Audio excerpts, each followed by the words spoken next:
John Gotti was the most famous gangster since Al Capone.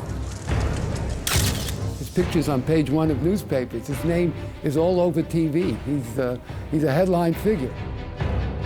He brutally murdered his way to become head of the most powerful crime family in America.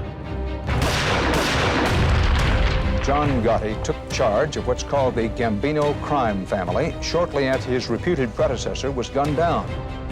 Addicted to fame, he adored the attention of the world's media and became America's most high-profile criminal. He was Moby Dick in the organized crime world. Everybody wanted to prosecute John Gotti. In New York, the Gotti trial is the hottest show off Broadway. He made a mockery of the law, time and again walking free from court. I'm not saying he didn't do it. I simply had my doubts. But overconfident and arrogant, he thought he could take on the might of the FBI. Here was this guy, he had this come and get me attitude to law enforcement. He made fun of that. But what he did didn't just spell his end, but the ruination of America's most powerful crime family.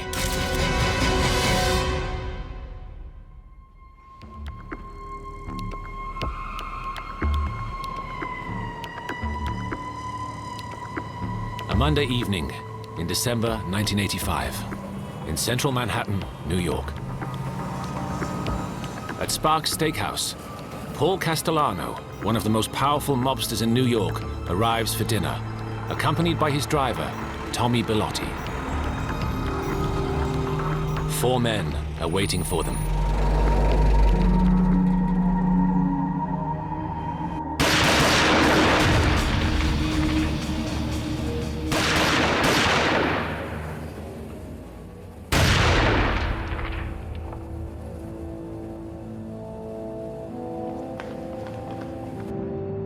Across the street, 2 men watch the events from a parked car.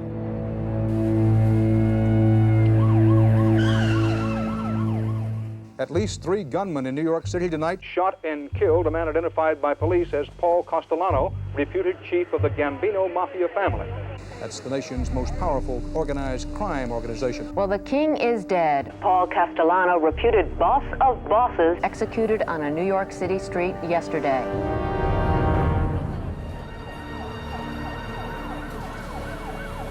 The assassination of Paul Castellano was one of the most dramatic hits in Mafia history. The murder of a family boss was a once-in-a-generation event. Most surprising, though, was the man who masterminded the hit, John Gotti.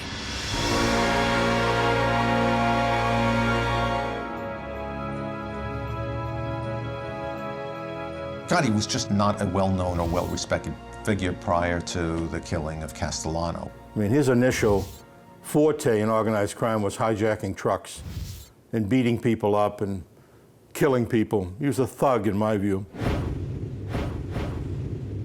Gotti started his life in crime in the late 1950s as a low-level street thug. But he had big ambitions. He had his eye on joining the most profitable criminal organization in America. Mob profits are going to top $100 billion this year. Add to that, the inflated costs of consumer goods and services in the total bill is more than $77 for every American. Every year. And they're into everything from low-level street crimes to sophisticated white-collar crime. Garbage carting, the piers, the garment industry. Labor racketeering, and of course, murder.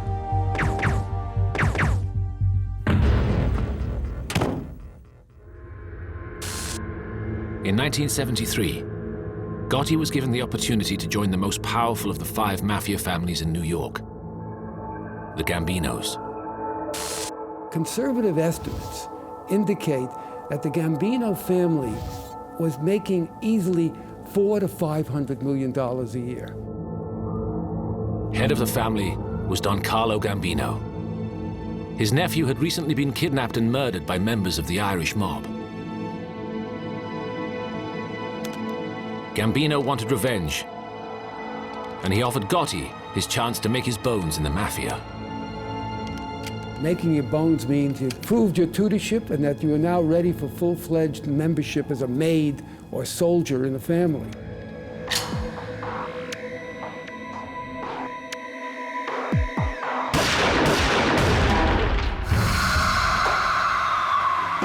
Gotti was part of the team that killed James McBratney in revenge for the kidnapping. He was sentenced to 7 years, but was out in less than 2.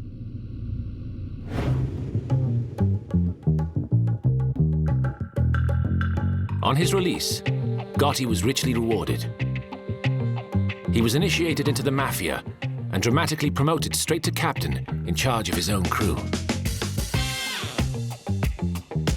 It's one of the most violent and ruthless crews in the Gambino family.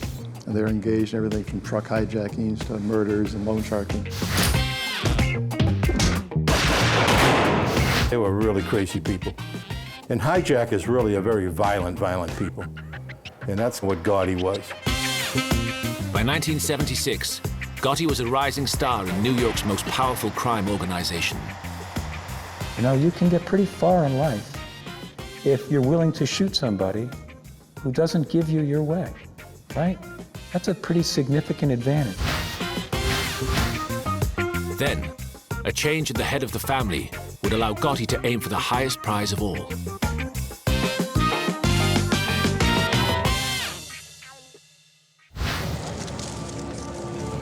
After 20 years at the head of the Gambino family, Carlo Gambino died. His brother-in-law, Paul Castellano, took charge. Castellano saw himself as more of a businessman than a street mobster, something that riled roughnecks like Gotti. Paul was remote and sort of removed from the street people. He didn't associate with his own members of organized crime. He thought he was too important and too wealthy. They called him the Pope sometimes, or the man on the hill.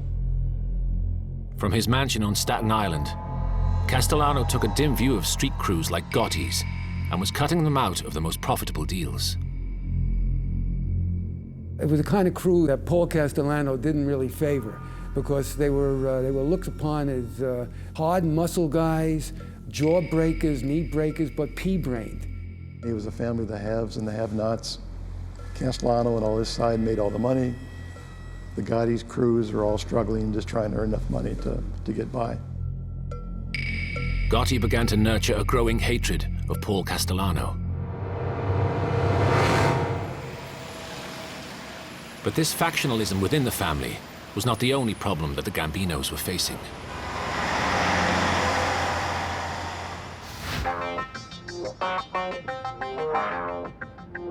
The government was getting its act together and was planning to wage war on the Mafia. For years, the Mafia had prospered as only the low-level members would get convicted, whilst the top guys, the brains behind operations, always managed to keep their hands clean. Very often, in a Darwinian sense, you took out the lame and the weak and you allowed the strong to survive. The bosses, the underbosses, the consiglieri, even the capos, the captains, who ran the street units, they never pulled the trigger. They never really extorted directly money from anyone. They were on the receiving end, but they weren't on the working end. But now, the FBI were going to target the top-ranking members and build new squads to take on each of the 5 New York families. Head of the Gambino squad was Bruce Mao. When we started out in 1980, there's very little intelligence in the Gambino family, so we basically started from scratch. Mao had to discover a way to break into an organization which operated by a strict code of silence. When you investigate a crime family, you always look for a weak link and try to find some place where they're vulnerable, where somebody's talking. We like to find a gossip. And one of the first cases we opened was targeting against John Gotti.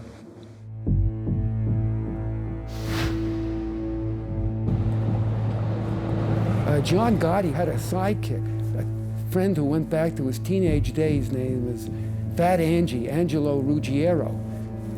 Angie Ruggiero was intimately known as Quack Quack. He gossiped a lot. He liked to talk. He liked to blab. In 1981, Mao's team got court permission to tap Angelo Ruggiero's phone and then bug his home. It wasn't long before the wires provided dramatic results. During the Ruggiero wire, we realized that these guys were involved in major heroin activity. They were pushing approximately 50 kilos of heroin in a 6-month period here in New York. Right, don't worry about nothing, all right? How about our friend over there? What time you be at, B?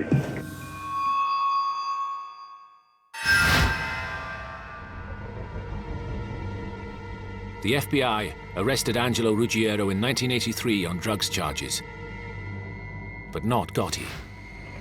They had nothing to link him directly to the crime. We know John Gotti knew about it. He knew we got a piece of it, but he wasn't actually involved in the physical trafficking of the product itself. But he wasn't off the hook yet. Although the Mafia profited from narcotics, many bosses, including Paul Castellano, made a rule officially banning their crews from dealing drugs on pain of death. He had this edict, and it was very effective. He could use it whenever he wanted to get rid of somebody he didn't like if they got mixed up in narcotics. Castellano now had the perfect excuse to rid himself of Gotti. Castellano wasn't a big fan of John Gotti, Ruggiero, and they weren't like his fair-haired boys. So he definitely would have had him killed. And he had the manpower and the horsepower and the firepower to do it. It was a kill or be killed situation. Gotti realized he had to strike first.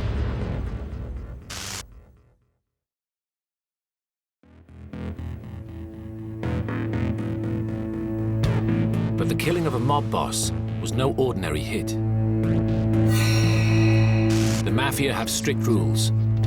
He would need permission from the heads of the other 4 New York families. But a lowly Mafia captain could easily be killed just for suggesting that he wanted to take out his boss. Now, for the first time, Gotti, and this was unforeseen, showed strategic sense and unforeseen acumen. Gotti gambled that the other bosses were tired of Castellano's high-handed manner and would be happy to see the back of him.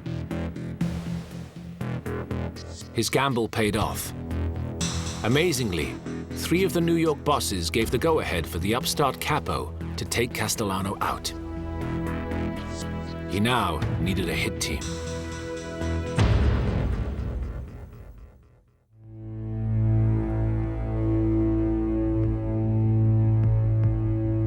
In an audacious move, he approached his most powerful Gambino rival, wealthy Castellano loyalist, Sammy Gravano.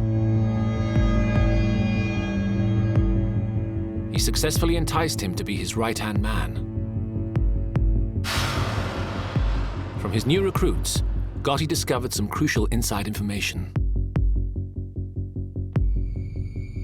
Now, Castellano had become so overconfident. He had been the boss for 10 years.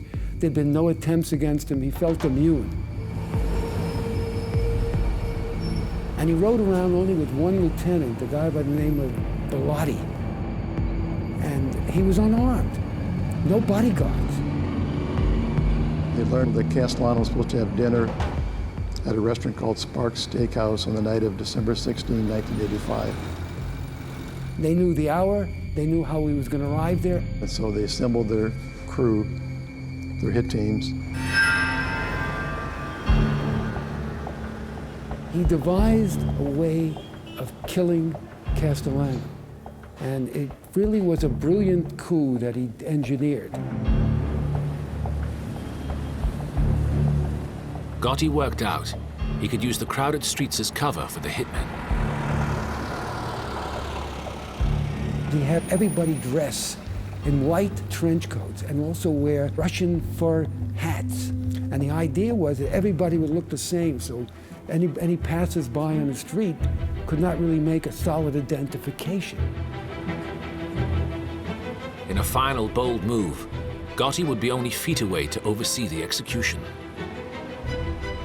His new right-hand man, Sammy Gravano, would be sat beside him. What happened next would change the Mafia forever.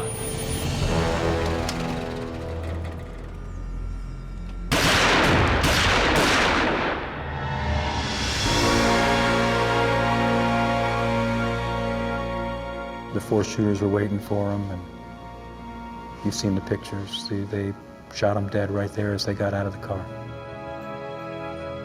You talk about shock and awe like in the past Iraqi wars. This was shock and awe for the Gambino family. Within a few days, the whole Gambino family knew that John Gotti did this. Now the scale of Gotti's ambition finally became clear. In another show of clever strategy, he packed a meeting of Gambino captains with his own supporters. Frank DeCicco stands up and says, I nominate John Gotti to be the next boss of the Gambino family. Of course, Gotti sitting there as one of the captains. John was elected the boss of the Gambino family. This is in January of 1986.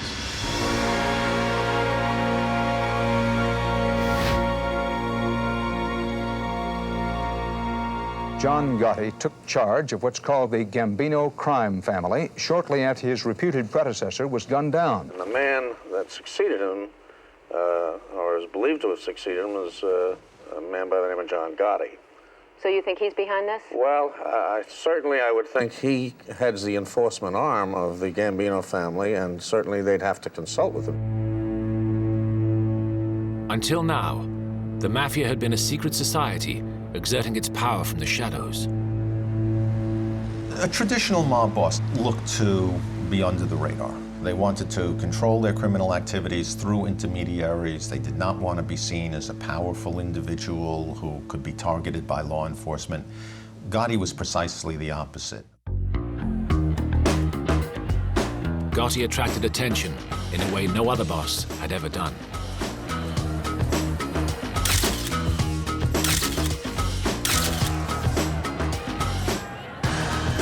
Immediately after becoming the boss of the Gambino family, his whole exterior changed. Previously, he wore windbreakers, black T-shirts. He had the jewelry of a two-bit mafioso. Suddenly, overnight, he switches. He's now wearing tailored suits, cashmere coats, even monogrammed socks. I mean, he went to great lengths to have this appearance of being an emperor. 45 years old, Gotti has become quickly recognizable, if only for his custom-made suits and his frequent stops at the Stylorama hair salon. He's got very good taste. He likes his hair extremely perfect. He's such a gentleman that, you know, you can't believe it. He was also a big-time gambler, sometimes flashing as much as $100,000 in a weekend.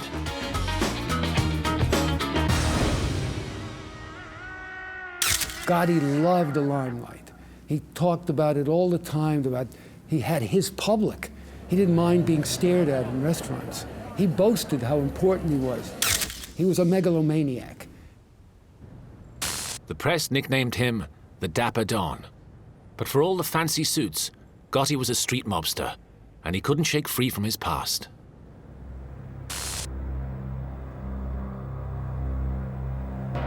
Even as he ascended to the throne of the Gambino family, Gotti was awaiting trial on an assault charge. In 1984, nearly 2 years earlier, he had attacked Romuald Pajsek, a refrigerator salesman from Queens, in an absurd incident. That was a traffic dispute. It was about a parking space. And John Gotti slapped Romuald Pajsek in the face. And they also stole about $300 from him. Pajsek didn't know who he was, went to the police. That's all that case was. Somebody who's going to be in the mob boss doesn't put himself in the position where he can be arrested for what is essentially a meaningless incident. Then before it goes to trial, all this Castellano stuff happens, and all of a sudden, poor Romuald Pajsek is testifying against the #1 criminal in the country. Pajsek had good reason to fear him when a terrifying story from Gotti's past surfaced in the press. In 1980, Gotti's 12-year-old son was killed when he ran out in front of a neighbor's car.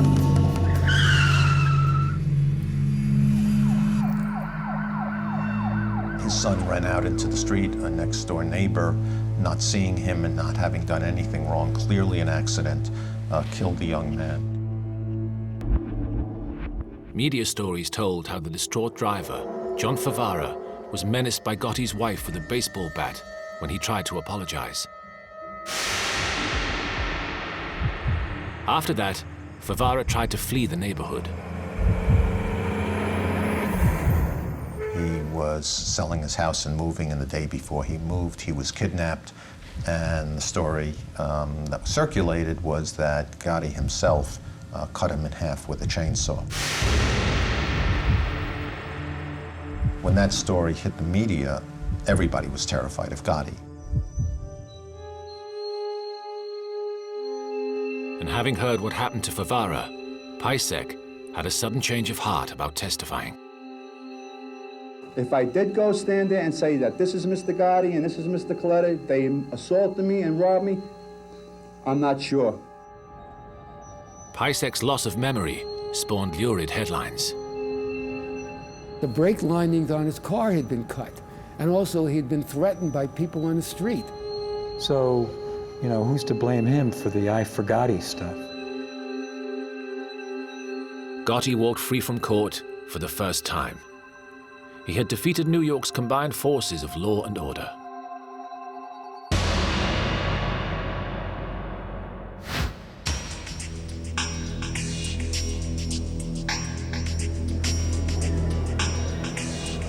But less than 2 weeks later, in April 1986, he was back on trial.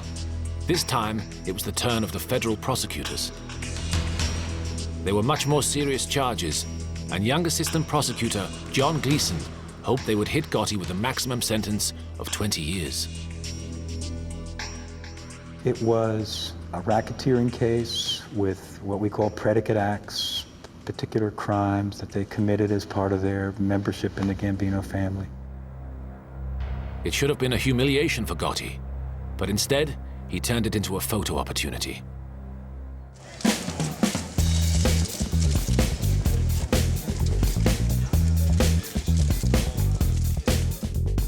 The supermodel of mobsters, Gotti on magazine covers, newspaper headlines. One New York tabloid even followed his court suits, the cut, not the criminal, in a daily fashion column called Gotti's Garb. And every day at the courthouse, the Dapper Don plays to a sellout crowd. I'm interested in the case because Gotti's kind of cool. Gotti has been a cover boy. He's probably the first mob cover boy. Gotti happily obliged his public with a stellar performance, nonchalant and apparently unconcerned by the trial going on around him. Overnight, it became a media sensation because of the attraction to John Gotti. Gotti even tried to assiduously cultivate members of the press. He would have espresso with some brandy that he would pour in, or anisette, and he often invited the women reporters, never the male reporters, to share these drinks with him. So he opened doors for the women. He considered himself a new element in organized crime, and he was somebody who was untouchable. Although he played the part of the Dapper Don, when the trial started, he fell back on the tactics of the street. He was constantly berating me. I'd walk past him to go to sidebar, and he would say, "Your mother's a whore. You're a junkie." Worse still, Gotti's lawyers proceeded to lay into the prosecutor's witnesses, who were all ex-mobsters. Their records were even worse than Gotti's record. They were all murderers or horrendous, violent criminals. And at the same time, there was really no bugged evidence. There was no electronic eavesdropping. And lo and behold, Gotti was acquitted.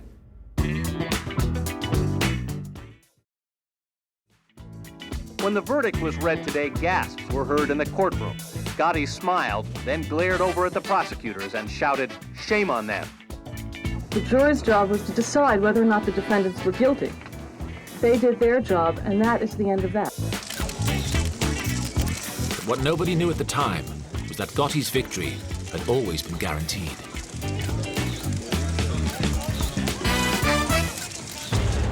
Gotti had an insurance policy that he'd get a not guilty verdict. One of the jurors was bribed. Later, juror George Pape would be found guilty of accepting $60,000 to withhold a guilty verdict. But at the time, the case was a disaster for the government. It was a prosecutor's nightmare. It was a horror show. And John Gotti loved it. He enjoyed every minute of it. He knew he wasn't going to get convicted. He knew he had a free ride. He knew there was no downside for him in the trial, only an upside. No, it's no problem. No problem. Gotti had made a mockery of the court again. But the attempt to try to convict him had a higher price. In the course of the trial, the prosecution had called two of Gotti's crew as witnesses, and in doing so revealed them as FBI informants.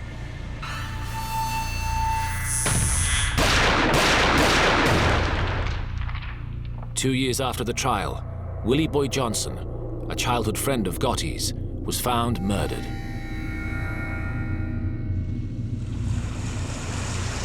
The other informant, Billy Batista, was never found. Now this incensed the FBI because it was giving away what they considered two valuable informers in essentially what they considered a weak case. And it caused not just a dispute, but a rift. As each law enforcement agency set their sights on Gotti, rifts and rivalries grew up between them, seriously hampering efforts to convict him. It really was an indictment of law enforcement that for so many years we allowed them to gain strength, not cooperating with one another. You had the FBI investigating him. You had the Queens DA's office investigating him. You had the Manhattan DA's office investigating him. You had something called the State Organized Crime Task Force investigating him. And they were actually, it's so comical, at one time, 3 of them had separate bugs in Gotti's Queens headquarters, the Bergen Fish and Hunt Club. I mean, it was a joke.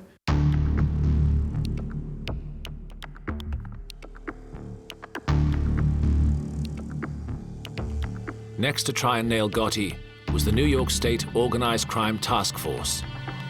Its boss, Ronald Goldstock, believed that one of his bugs had recorded Gotti ordering a shooting. And so, they became the third organization to take on the Dapper Don. John Gotti, alleged in the indictment to be the boss of the Gambino family, is now under indictment. This then is another in a long line of actions taken by state, local, and federal officials, which will inevitably change the face of organized crime. In New York City this morning, the man police call the country's most powerful crime boss faces the possibility of life in prison for allegedly ordering the shooting of a union official. That union official, John O'Connor, had smashed up a restaurant owned by a friend of Gotti's. In revenge, he was shot 4 times in the back.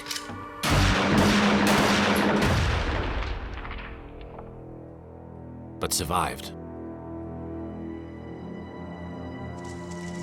In the courtroom, witnesses testified that Gotti had ordered the shootings, and Goldstock was convinced that he had the evidence he needed on the tapes. My sense was everybody in the courtroom who was watching the case and how it went in believed there was going to be a conviction. But when the tapes were played in court, the terrible quality of the recordings placed serious doubt on the solidity of the case.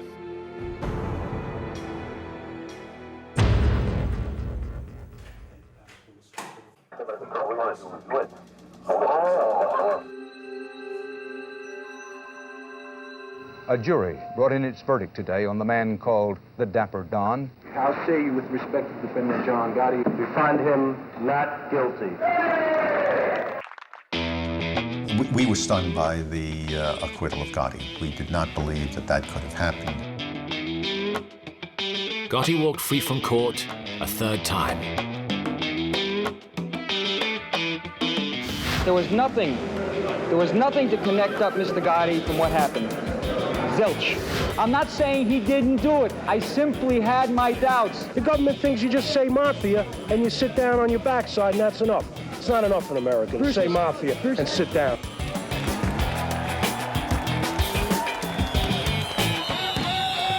That night, as Gotti celebrated his victory, the media bestowed on him a new title, the Teflon Don, because no charges ever stuck. We're all happy. We're all happy. We got a good decision. The whole city should be happy. There was actually street parties. People came out and cheered him. So here you have this cruel, vicious killer who's looked upon in some way as a hero. It's a terrifying and it's a terrible indictment, not just of the media, but also of this vicarious kick the public gets out of figures like John Gotti.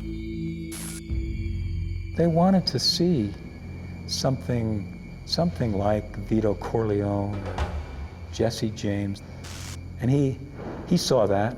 He milked it for all he could milk it for.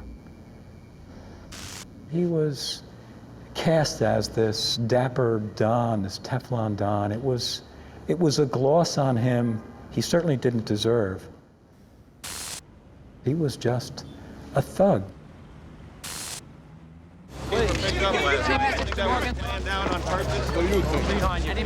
Never before had a criminal appeared so powerful, so beyond the law. John Gotti had emerged triumphant from court 3 times in just 4 years, and the government were desperate that he be brought down. A lot of people for the first time were saying, you'll never get him. He's a Teflon Don, he's untouchable. But in 1989, after 4 years of painstaking surveillance work, the FBI were ready to make their move. Our motto was patience and perseverance. Take all the time you want and just stick at it through thick or thin. And their years of patience were beginning to pay off. Slowly, Mao's team made contact with a wide range of people connected to the Gambino family. There's a lot of people out there that looked like they were regular, undiluted wise guys who were actually informants for the FBI. The FBI learned that Gotti now liked to spend his time in the Ravenite Social Club on Mulberry Street in New York's Little Italy district. Mao ordered 24-hour surveillance of the club. This is Little Italy. It's a very hard place to park cars, to conduct surveillance without being discovered.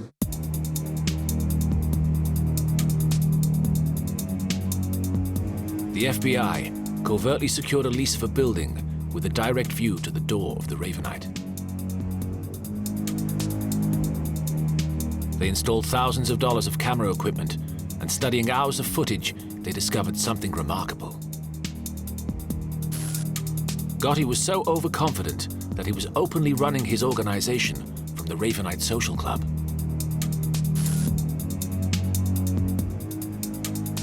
He never seemed to understand he was running a secret organization, an underground criminal outfit.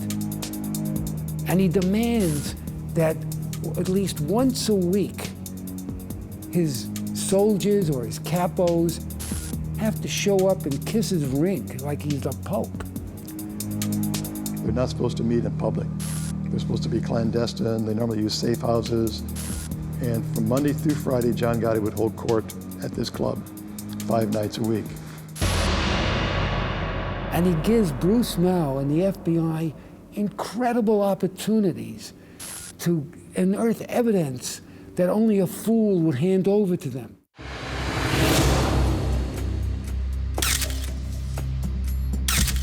They could photograph everybody going in and out of the Ravenite. They find out people they didn't know were in any way connected.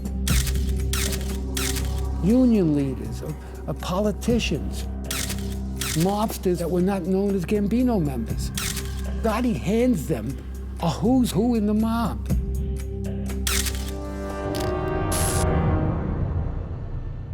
Good though the surveillance was, photos and video from outside the club would not make a case against Gotti. They needed to be able to hear what was being said inside.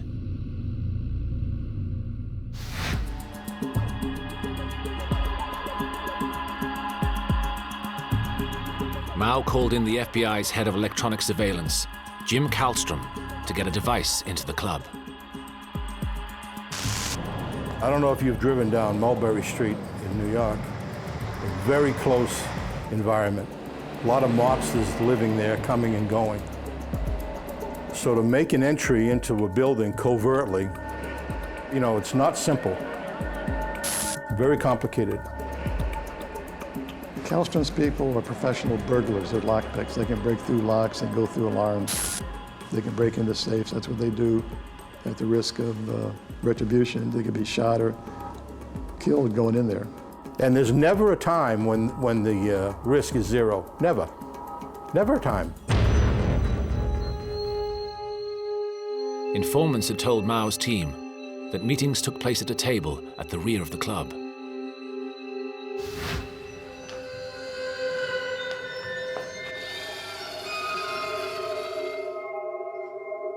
They broke into the club, they got through the lock, they disabled the alarm system, and they were to install a bug in the club.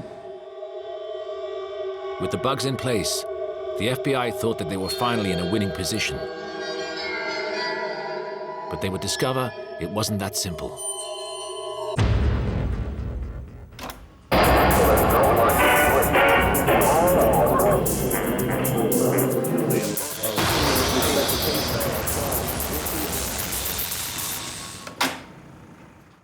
You couldn't hear yourself talk in the Ravenite Social Club.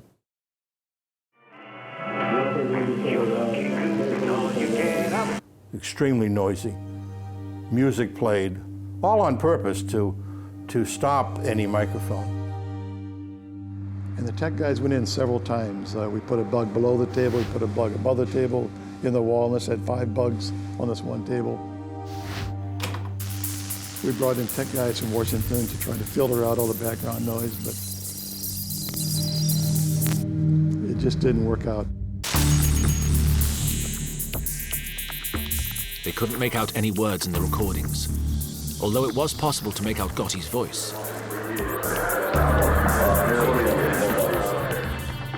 But there was a puzzle. It disappeared for long periods of time.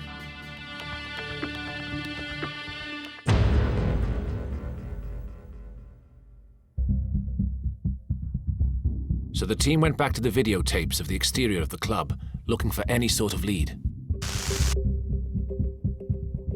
It was then that they made a dramatic breakthrough by watching the door next to the club.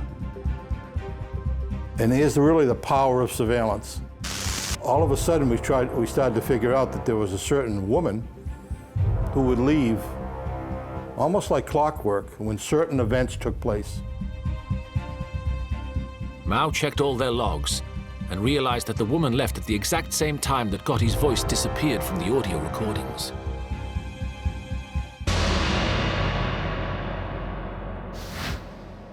The FBI now discovered that there was an internal staircase leading from the club to the apartments above. And a background check on the tenants revealed why Gotti's voice was disappearing from their recordings. Apartment 10 was occupied by the widow of a Gambino soldier by the name of Mike Sorelli. Gotti's minions would tell her, hey, we need to use your apartment for an hour or so. She'd go to the neighbor, watch TV. Gotti and his minions would go up there and have their administration meetings in her living room. So that was the break that we needed. And I remember Bruce Mao calling me and saying we had the Eureka location.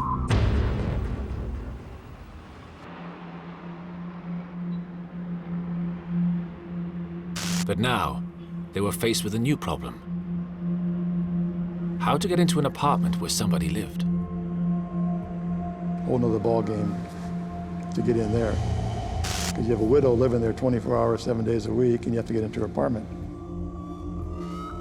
Mao's team learned that Mrs. Sorelli would be going out of town for Thanksgiving. So in late November 1989, Kallstrom's team returned to Mulberry Street and placed a bug in her apartment. And that's when the waiting started.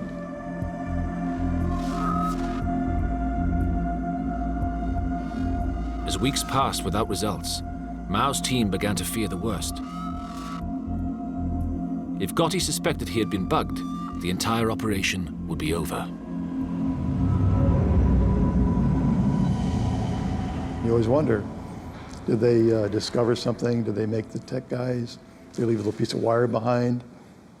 You know, has it been compromised? Then, on a late November evening, the team observe Gotti and his henchmen enter the club, and they get ready to listen on the new bugs.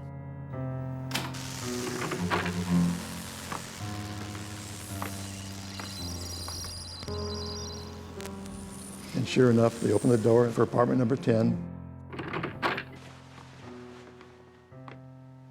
And one thing we didn't know at the time was that John Gotti's deaf in one ear. So they couldn't whisper, they had to talk like we're talking now, loud and clear.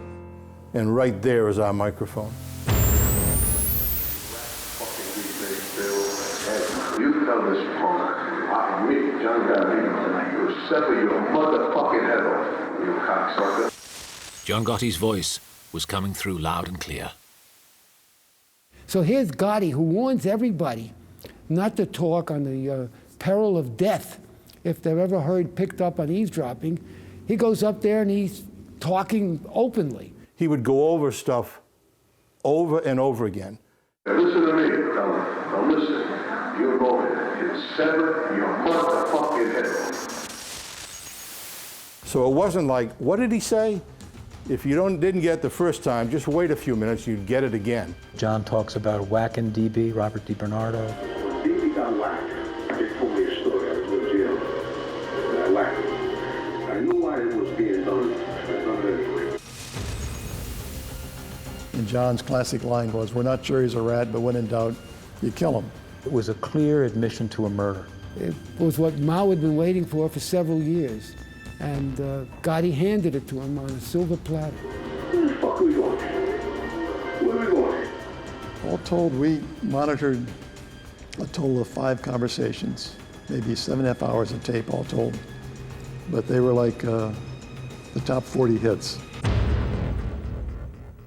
And we knew we were off to the races. We knew we were going to have a really good case. Be it an hour from now, be it tonight, or 100 years from now, I'm in jail. There's going to be a lot of noise.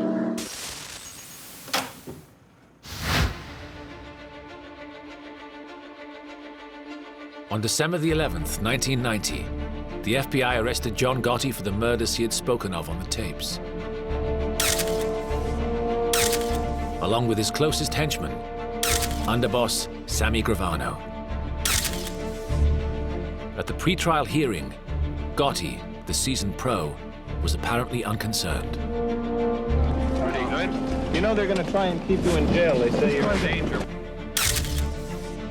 At the time of his arrest, Gotti was his normal braggadocio self. He was cocky, confident, you know, smiling.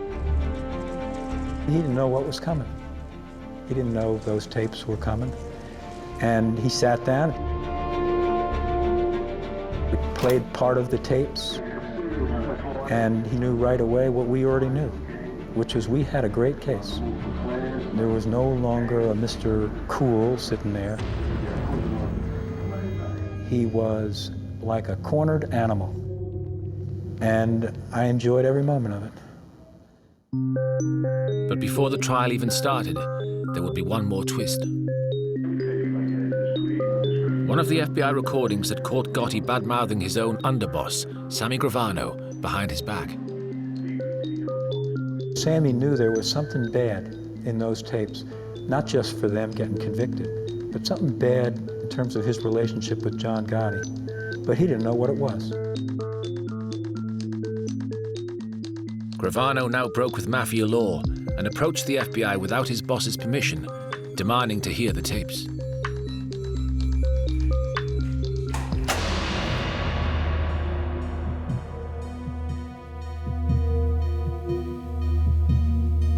Never forget, as long as I live, the playing of that December 12th tape in its entirety for Sammy.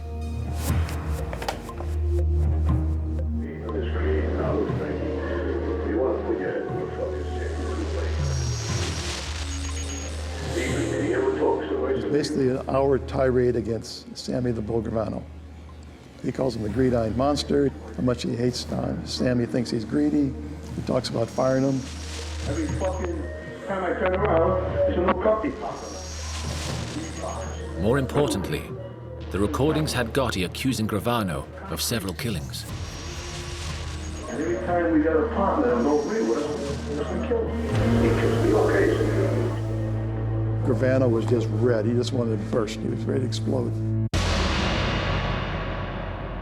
He was so upset about his loyal, his wonderful boss just bad-mouthing behind his back. Sammy's looking down at the transcript, and he takes his headphones and throws them down on the table and says, "Don't gloat, guys. Don't gloat." And Gravano realized, why should I die in jail for a family I no longer believe in? I want to become a government witness. At that moment, Gravano decided to break the Mafia's code of silence, the Omerta, and turn against his boss and his entire Mafia family. We never thought for a minute Sammy would flip. I thought John would flip before Sammy would flip. And I really didn't think there was any chance in the world that John would even think about flipping. He told us about a lot of murders that he committed, which we didn't know about. I think there was a total of 19. He gave us more details as to the Castellano homicide, exactly how the whole thing went down. He was in the car with Gotti. With Gravano on side, what had already been a strong case was now airtight.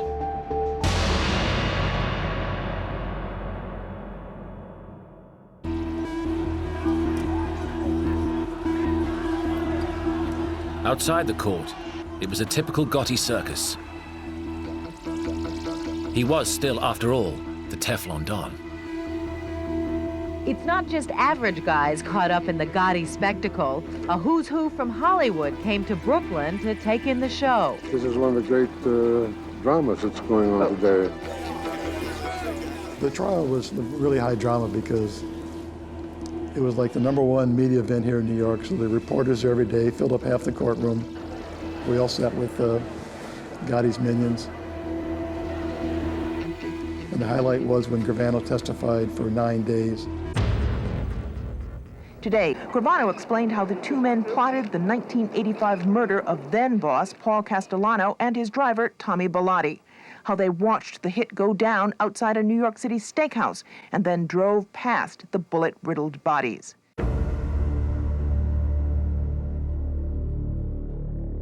He didn't diminish his own criminality, he admitted to 16 murders. He admitted what he had to admit. He was a lights-out witness. I've been doing this now 27 years as a prosecutor and a judge. There was no better witness than Sammy Gravano. He killed them. And everybody in the courtroom knew that John Gotti was going to be convicted once Sammy Gravano testified, including John Gotti.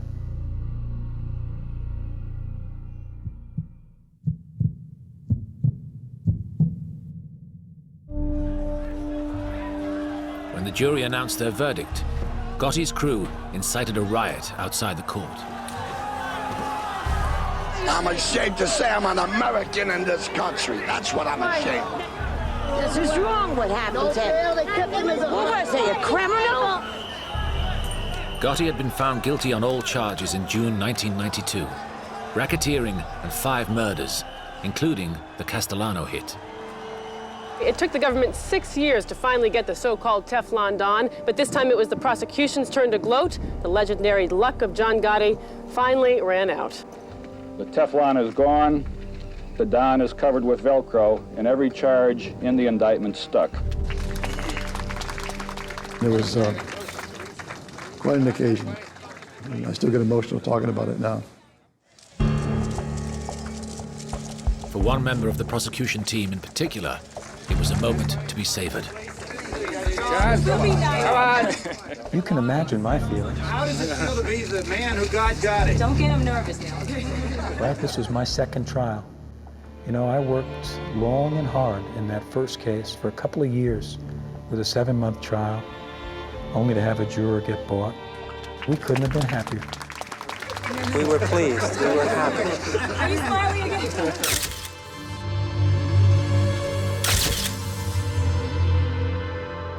Gotti was sentenced to life in jail, spending 23 hours of each day in solitary confinement.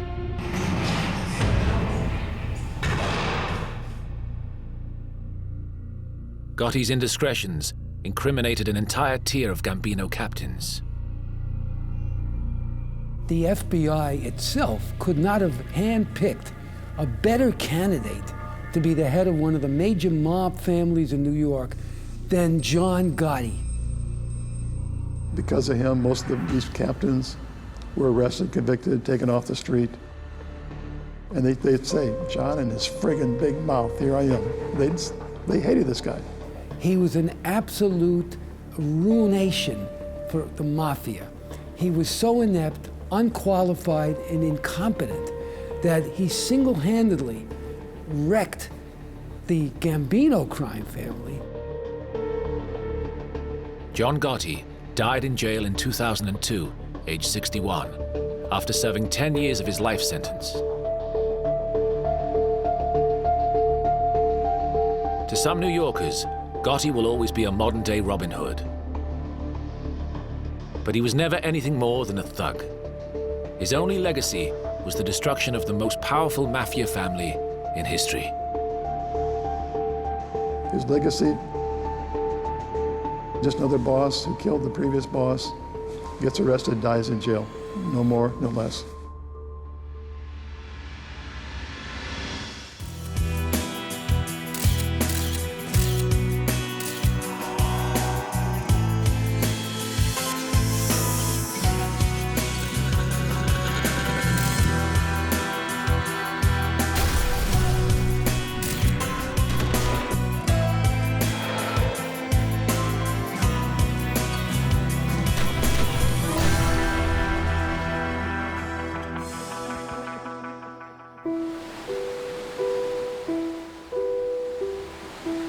Some said Tony Spilotro was a home-loving husband and dedicated father. The image of Tony being polite, caring, family man, benevolent, that's bullshit. Tony Spilotro was, in fact, suspected by the FBI of over 20 murders. Tony Spilotro was a cold-blooded killer. As Las Vegas enforcer for the Chicago Mafia, Spilotro hit whoever his bosses wanted taken care of. Anyone, anytime, any place. I believe Tony was mental. He was animalistic. He hung a man on a meat hook. I think he got pleasure out of harming people. For years, the authorities tried to lock him up, but he bought policemen, owned judges, and shot witnesses. He got away with murder for over 20 years. To find that Tony Spilotro was going to be released back onto the street was devastating. This is the story of the grim career of this notorious Mafia hitman, and how it was ended, not by his enemies, but by his friends.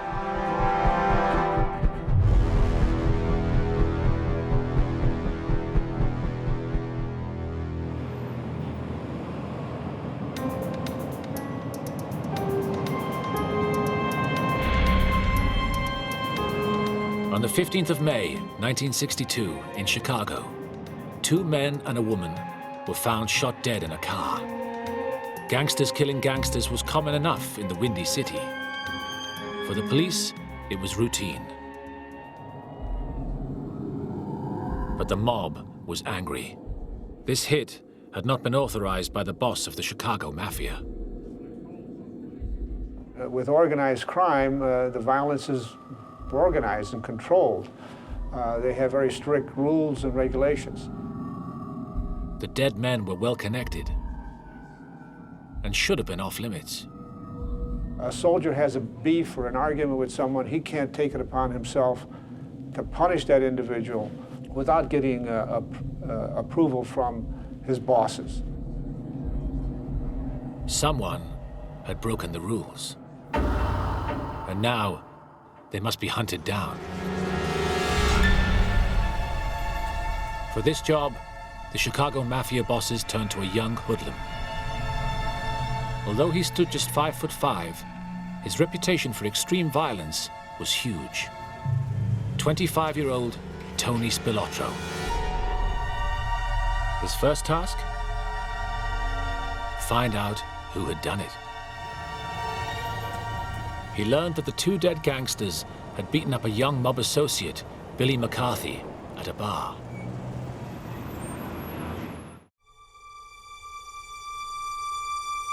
Spilotro made inquiries of a childhood friend, minor mobster Frank Carlotta. Carlotta revealed that he'd supplied the guns for the unauthorized killing, but said he wasn't at the scene. Spilotro only agreed to spare his friend's life if he told him who had pulled the trigger. The name Carlotta gave was Billy McCarthy.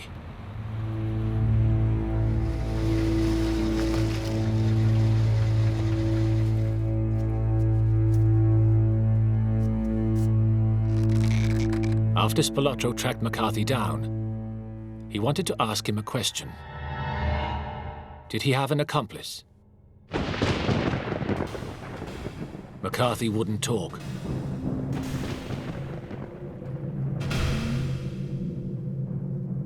Then Spilotro tortured him with an ice pick. Still no name. Next, Spilotro put McCarthy's head in a vise. He tightened it. The pressure forced one of McCarthy's eyeballs out of its socket. Only then did Billy McCarthy name Jimmy Miraglia.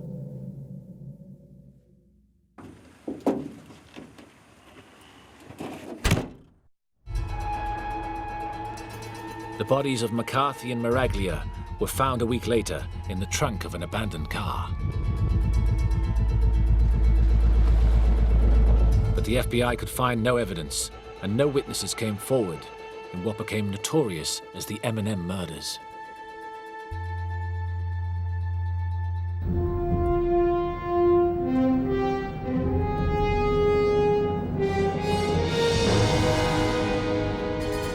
It seemed Spilotro had got away with it. Little did he think that his old friend Frank Carlotta would one day bring him down.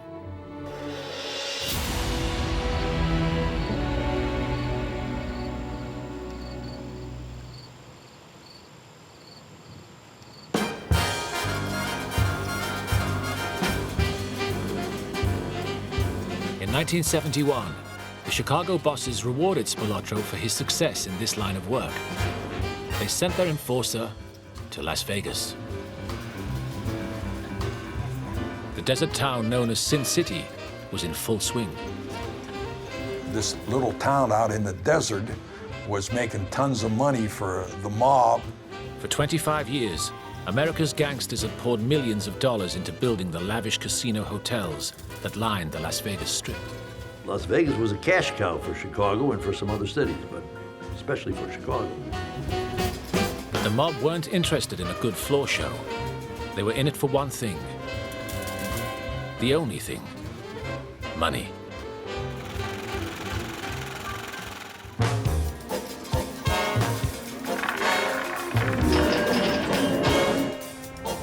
The Chicago Mafia controlled some of the biggest hotel casinos in the city. But gambling profits didn't satisfy their greed. These shiny desert palaces actually had a dark purpose. They contained the mob's most profitable and top-secret racket, the skim.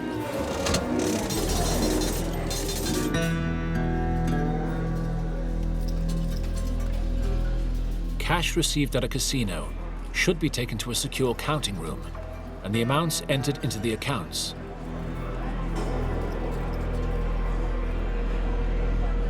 But the mob-run casinos in 70s Las Vegas creamed money off the top before any bookkeeper or tax inspector even knew it existed. It was nice. You sit in Chicago, have nothing to do with Las Vegas, and somebody brings you a bag with $50,000 in it every month or so. It was nice. The Chicago bosses decided that Spilotro, with his tough guy reputation, was just what they needed to protect the skim.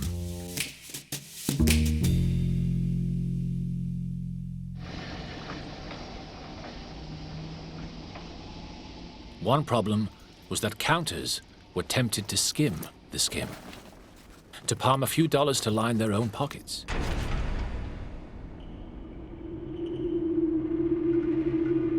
This temptation would be curbed by Tony Spilotro's talent for violence. He sort of went at it as though he were running a dive in Chicago, with the blackjacks and the guns and all that sort of thing, and physical violence. The mob also feared that staff might blab about what they saw in the counting room. But Tony Spilotro's murderous reputation guaranteed their silence. If there was a hit that needed to be done, it was Tony's responsibility at the direction of those people back in Chicago.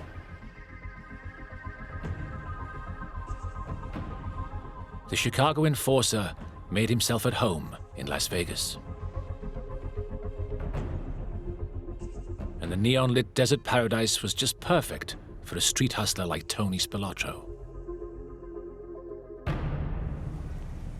Tony Spilotro, when he got to Las Vegas, found out there was no other family in here operating a street crime organization. So he had a wide open city. He could do whatever he wanted.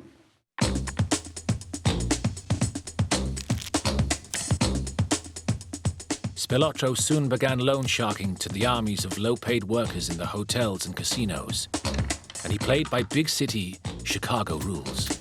Chicago had a reputation, even among the loan sharks. In Chicago, miss one payment, baseball bat.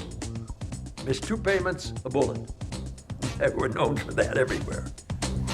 Spilotro also started a street robbery gang to pick pockets, mug tourists, and even burgle houses. Muggings and robberies became a fact of life in Las Vegas.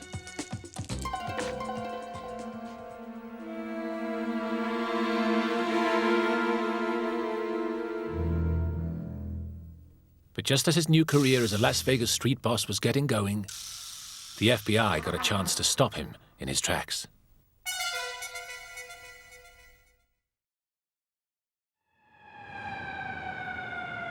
In April 1973, Spilotro found himself back in Chicago under investigation for murder. Instead of a life of luxury on the Las Vegas Strip, Spilotro was facing life in jail. He had to find a way out.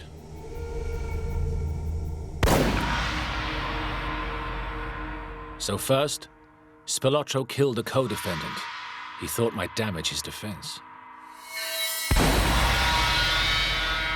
Someone he'd known for 15 years.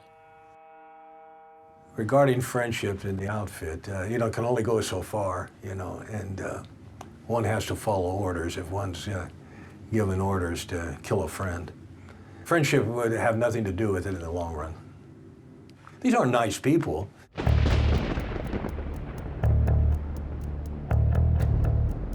But when on May the 30th, 1973, the murder trial began, another old friend, Chucky Grimaldi, gave evidence against him.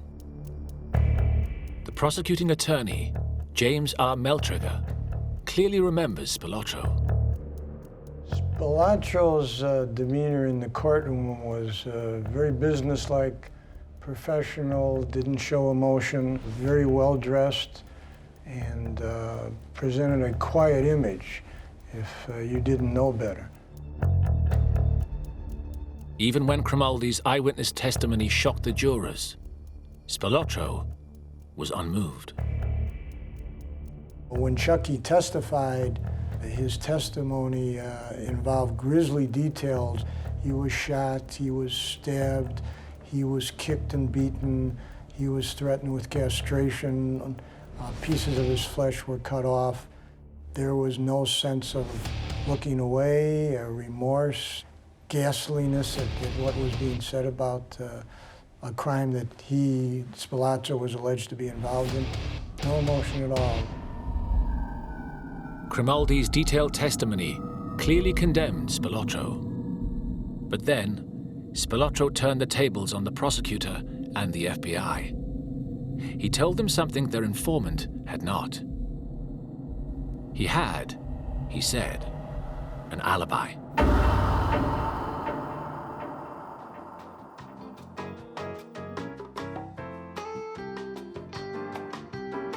Spilotro's brother, John, testified in court that they were together shopping in a furniture store at the time of the murder. Even though 10 years had passed, amazingly, the furniture store employees said they clearly remembered Tony Spilotro. The defense even produced a dated receipt to show to the jury. It seemed the Chicago outfit had protected their man in Vegas as only they knew how. We could not break the alibi. We couldn't show it was recently fabricated. The jury found Tony Spilotro not guilty. I was relatively surprised, crushed actually. That kept the image, so to speak, that some of these individuals were untouchable. That was exasperating to a prosecutor.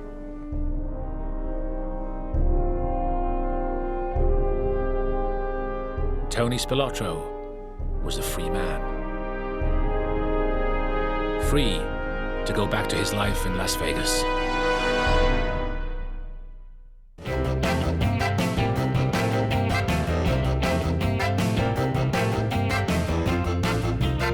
By 1976, Tony Spilotro was expanding his operation and opened a new jewelry store, the Gold Rush.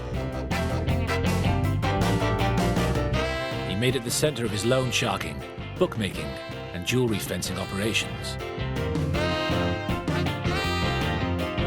To help him expand even more, he later called in his old childhood friend from Chicago, who had helped with the M&M murders, Frank Carlotta. Carlotta's job was to recruit experienced, skilled thieves from cities around the US and establish a first-class burglary crew. They made a real impact. Known as the Hole-in-the-Wall Gang, they left their signature all over town. The Hole-in-the-Wall Gang got their name because they would punch holes in residential houses to get away from the alarm.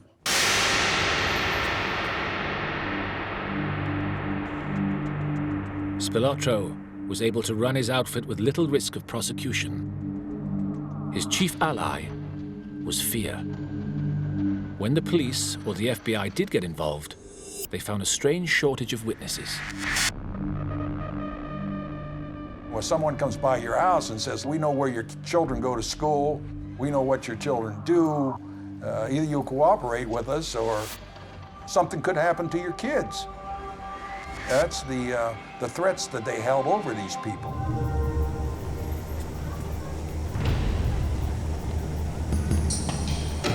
Fear was one persuader, money another. Local politicians relied on casinos for campaign donations. As some of those were owned or run by organized crime, many politicians were in effect working to preserve the status quo. These people realized that their bread and butter was keeping these casinos running. And you couldn't blame them because it was the lifeline of Las Vegas.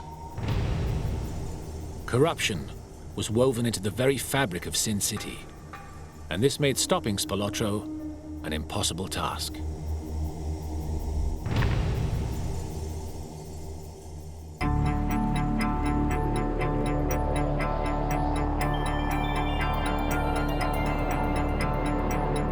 The one organization that might have fought him, the Las Vegas FBI, was then just a small outpost.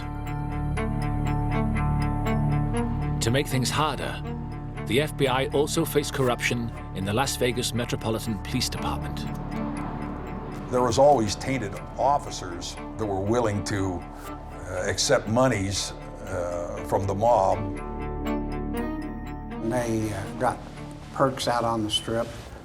They got jackets, gold bracelets, necklaces, and rings, and things like that, to look the other way or not look at all. The FBI had another good reason not to trust the Metro Police. Confidential information was often leaked to mobsters. Anything that we would give to Metro would eventually get back to Tony and his people.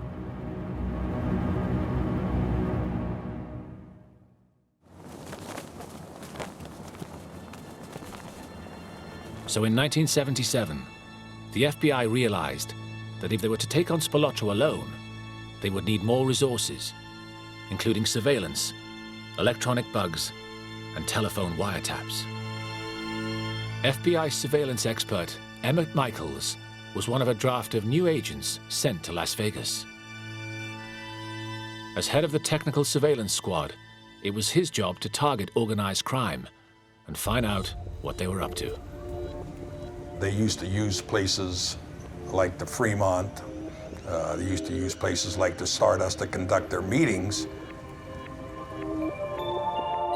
To put in a bug where you actually physically had to go into a room where they met took a lot of planning. The hunters became like their prey, breaking and entering buildings at night, albeit with a court warrant. Not in a quest for cash or jewelry, but information. It really requires an FBI agent to become a burglar, a good burglar. Be able to enter a premises surreptitiously, plant a bug or a wiretap, and then be able to monitor that wiretap and obtain evidence of criminal activity. But with casinos operating 24 hours a day, a sly after-hours operation when people were asleep was often impossible. To put in a bug, the agents had to face their foe in broad daylight. The only way to go in was to go in dressed as maintenance people and put the bug in while they were meeting, like they were working in the room. That way it didn't draw any attention.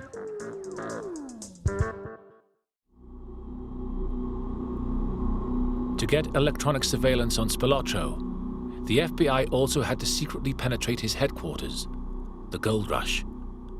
This was no easier. FBI agents had to physically climb up the telephone poles and do the connection. And while they were up there, one of them triggered the alarm. And the next thing you know, Metro responded to a break-in. Had Metro looked up the pole, they would have seen 4 agents up there on a pole, which they didn't do, so we lucked out.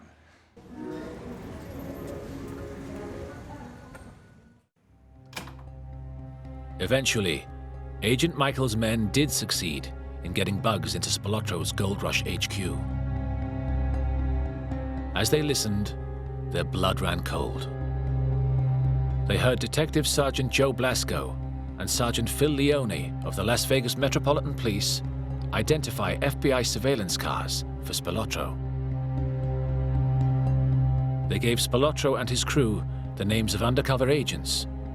They even named informants, putting their lives at risk. Although Blasco and Leone were fired and charged for their actions, the cases were dropped. Metro's reputation was left in tatters.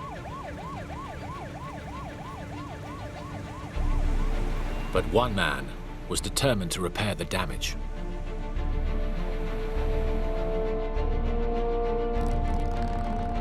In 1978, a complacent Las Vegas was shaken to the core when Police Commander John McCarthy was elected sheriff on an anti-corruption ticket. We got an honest sheriff. That set the stage for good law enforcement in Las Vegas forever.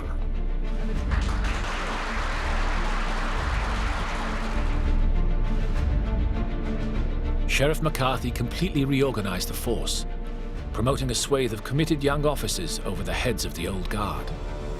At just 33, Kent Clifford was promoted to the rank of commander and put in charge of the Metro Police Intelligence Bureau. My ultimate goal was to restore the integrity into the police department. It wasn't that they was all bad, they weren't, but the Bureau itself was tainted. And the only way I could clean it up was to clear everybody out, so I did. While Metro Police Commander Clifford was preparing to bring down Spilotro in Las Vegas, the gangster also came under threat from a grand jury investigation in Washington, D.C. In 1979, Las Vegas crook Jerry Lisner confessed to the feds about his dealings with Carlotta and Spilotro. Lisner's testimony could lead to Spilotro facing trial and jail. Spilotro now applied the mob rule. Rats must be exterminated. He made sure he got the hit on Lisner authorized by Chicago and told Frank Carlotta to take care of it.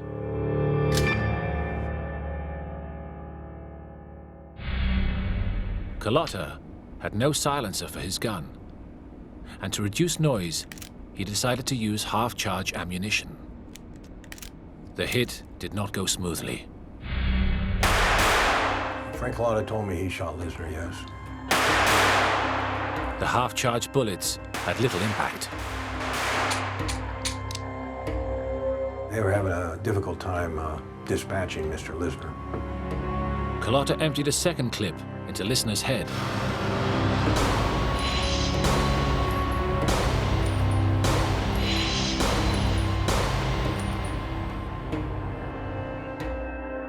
Jerry Lisner's body was found in his swimming pool.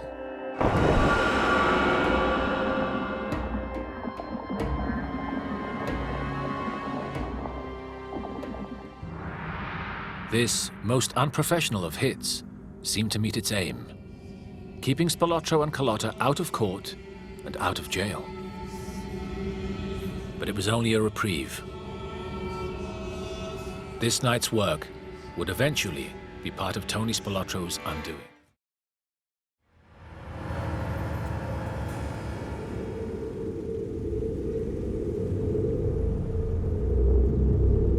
Meanwhile, Commander Clifford was ready to turn the screw on Tony Spilotro. We couldn't play by their rules. We couldn't go out and just shoot them and get it over with. We had to play by our rules. So we sat down and said, okay, what rules do we have? Clifford decided to get under Tony Spilotro's skin, to force him to make a mistake. He made sure his officers were there when Spilotro or any of his crew stepped out of line. When they got up in the morning, we followed them. When they made a left-hand turn and didn't signal, we called a uniformed cop and had them arrested and had the car towed. They had to bail out. That cost them money. That cost them at least $1,500. They had to go get their car out of Huck. That cost them another $1,500. And it cost them inconvenience. And it made them mad. When they was mad, they couldn't think right.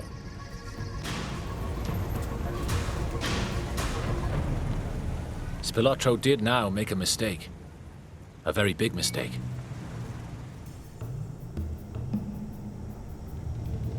After police shot dead an associate, Spilotro rashly issued a contract to kill the 2 Metro police officers involved. When Commander Clifford found out, he stormed off to Chicago to confront Spilotro's outfit bosses. I knew that the Chicago bosses had never authorized a hit on a police officer. It was unheard of. They would never do that. Organized crime has a rule. They do not seek retribution against law enforcement. Because if they do, then a great deal more pressure and attention is going to be brought upon them. Clifford told Spilotro's bosses that if they broke the rule and came after his men, he would break another rule and go after their families. If they kill my cops, I'm coming back out to Chicago with 40 men. I'm going to kill everything that moves, walks, or crawls around their house.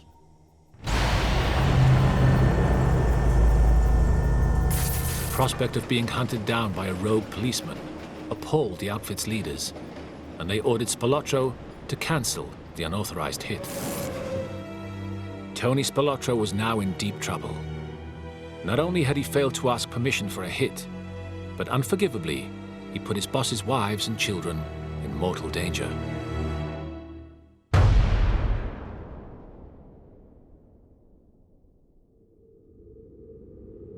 Clifford had severely rattled Spilotro and damaged his position in the outfit.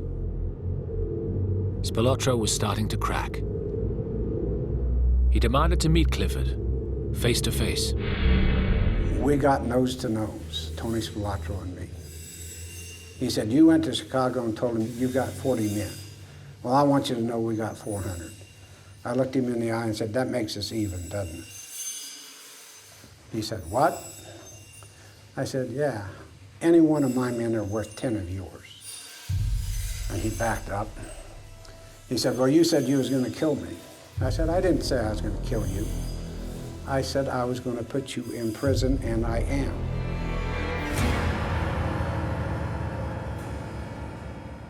To a beleaguered Tony Spilotro, the police were now a real threat. And the Las Vegas FBI was about to get tough too. The FBI director in Washington was about to send FBI legend Joe Jablonski to head up the Las Vegas office.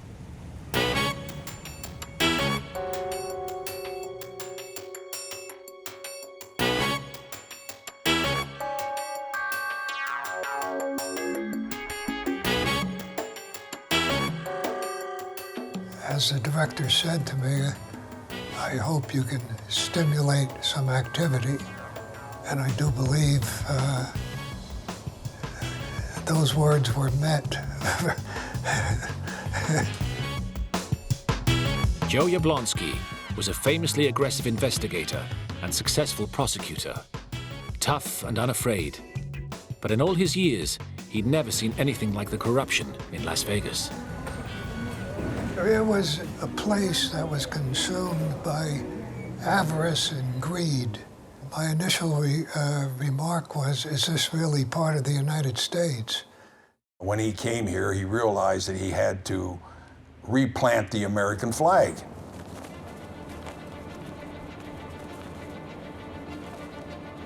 Until now, the Metro Police and the FBI had not cooperated. But they both now realized if they were ever to have a chance of jailing Spilotro, they would have to actively work together. What new FBI Chief Jablonski and Police Commander Clifford did next was unprecedented. They talked to each other. I called him, said, let's go to lunch. So we went to lunch. He pledged cooperation. I pledged cooperation. So his men and my men got together out on the street. We had to earn their trust. It was very important to have the cooperation of the Metro Police Department. I mean, they lived and grew up here. They had more informants on the street. You needed their assistance. You couldn't operate without it. There wasn't anything we didn't share or we didn't try to cooperate with in our goal to rid the community of Tony Spilotro.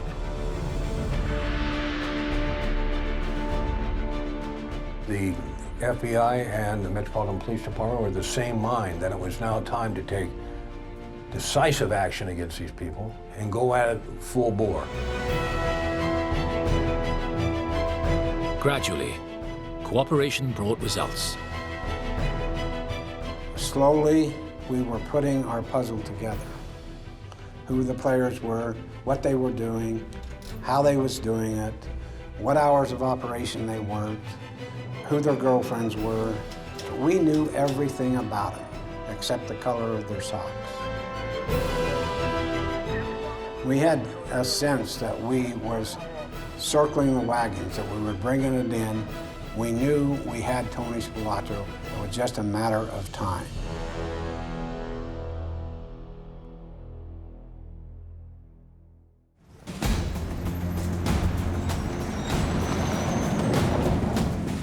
Spilotro did not make it easy for them. He turned his Gold Rush jewelry store into a secure, fortified HQ. Guns were kept under the counter. He stationed men with binoculars on the roof as lookouts. He even had his own electronic surveillance and counterintelligence operation. Tony Spilotro thought he was invulnerable. But there was a weakness.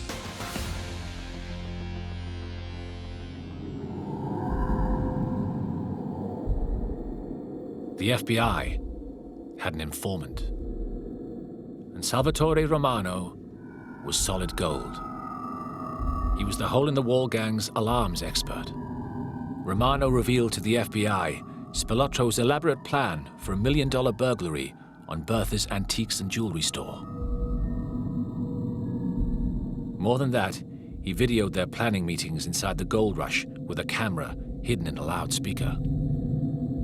The door itself is steel, and so that the steel will activate the magnet. If the police and the FBI could catch the gang red-handed, Tony Spilotro was finished.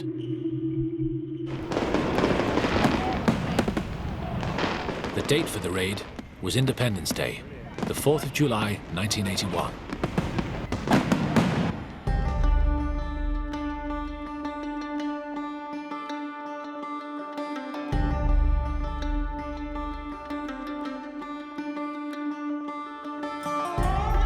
Spilotro's plan was for the fireworks of the 4th of July celebrations to cover the noise of the gang breaking into Bertha's through the roof and into the vault.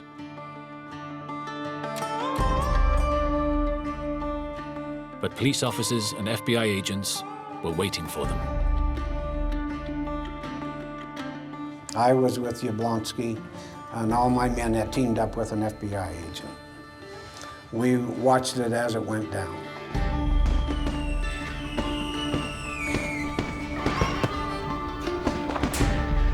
We were videotaping them when they showed up, and they carrying their acetylene torches and tanks and climbing up and getting ready to do their burglary.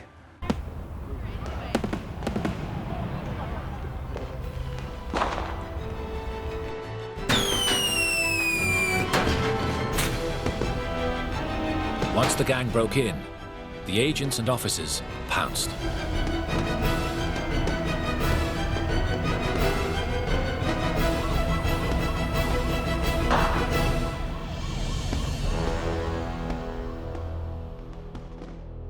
We got the bad guys doing the bad thing, and we got all the equipment, we got all the evidence we'd ever need. Among those arrested that night were crew boss Frank Carlotta and disgraced ex-cop Joe Blasco. To see him show up there as part of that operation probably gave me some of the greatest joy in the world. And I let him know how satisfied I was that I got to put him in prison. The one person they didn't arrest that night was Tony Spilotro.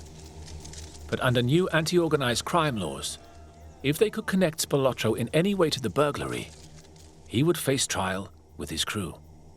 We knew that they worked for Tony. So absolutely it was significant at the time, tremendously significant. And it drew him right in to a major crime. So it didn't matter whether he was there or not, we were going to get him. We were going to arrest him. Spilotro's anxiety turned to paranoia. He was afraid members of the arrested gang might squeal and reveal not just his role in the robbery, but that Jerry Listner had been killed on his orders. Spilotro panicked and issued an unauthorized contract on the man who knew the most, his childhood buddy, Frank Carlotta.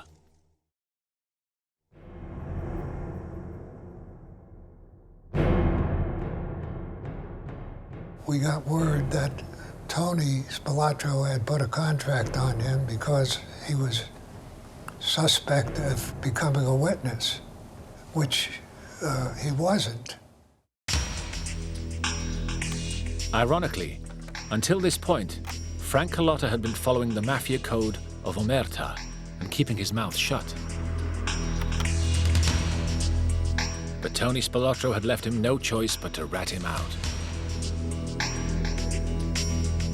The debriefing and protection of Frank Carlotta was assigned to FBI agent Dennis Arnoldi. Certainly Frank Carlotta was scared what Tony Spilotro might do to Frank Carlotta after the arrest of Bertha, certainly. And once we told him that there was a hit on him, it was well-founded fear. Frank Carlotta decided to accept the protection of the FBI and became a government witness against his associates. Spilotro had sealed his own fate. Carlotta totally cooperated. There was no holdback. So that was a breakthrough from the standpoint of having someone directly connected to Spilotro. During debriefing, Carlotta reached back 20 years into his past. He revealed it was Tony Spilotro who had committed the unsolved M&M murders.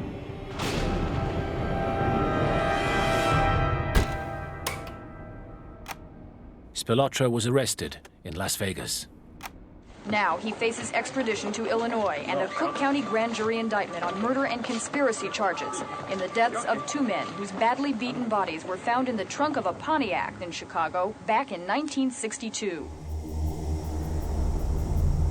In Chicago, on the 24th of October 1983, Spilotro went on trial for the double murder of Billy McCarthy and Jimmy Miraglia, 21 years earlier. Now, the FBI seemed to have Spilotro on the ropes at last. But the corrupting power of the Chicago outfit still reached into dark corners and high places. Some judges were rumored to remain tied to the mob, and Spilotro certainly seemed to think so. He persuaded his lawyer to agree to a tactic almost unheard of in a murder case. He waived his right to trial by jury. Judge Thomas J. Maloney alone would judge Spilotro.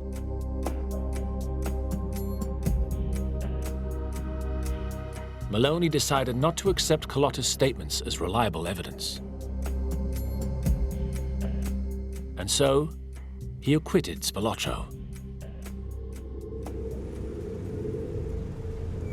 Judge Maloney was later convicted of racketeering, extortion, and obstruction of justice. He had taken bribes in 3 other cases.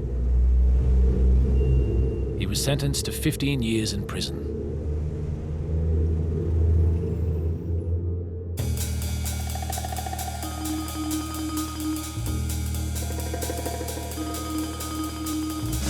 Tony Spilotro may have escaped yet another murder charge, but it was only a short respite.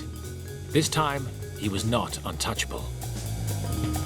Law enforcement was finally ready for an all-out assault.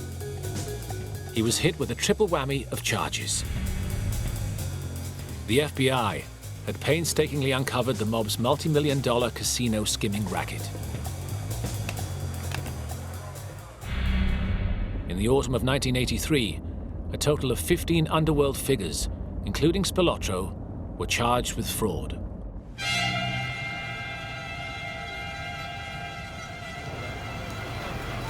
Using Frank Carlotta's testimony, Spilotro and 17 others were charged with armed robbery and extortion.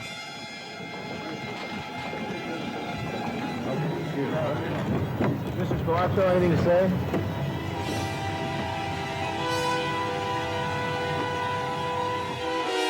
But Carlotta had plenty to say.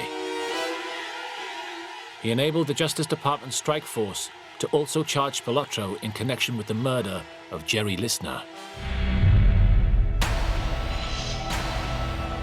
Carlotta admitted to Agent Arnoldi that he had pulled the trigger and killed Jerry Listner, but on Spilotro's orders.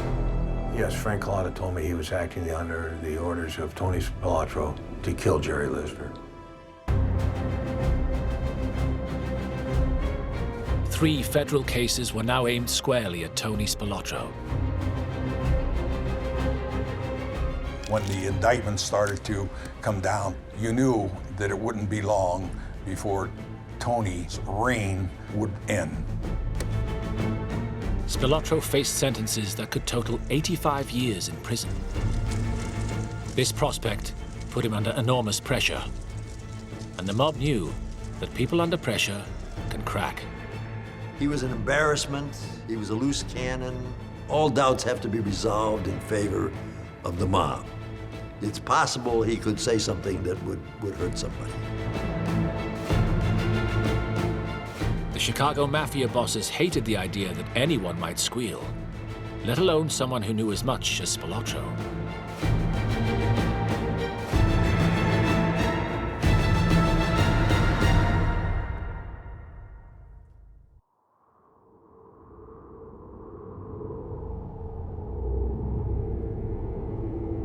Two days before the hole-in-the-wall gang trial in Las Vegas, the outfit invited Tony Spilotro to return to Chicago. He and his brother Michael met up with people they knew and trusted. Associates, friends even.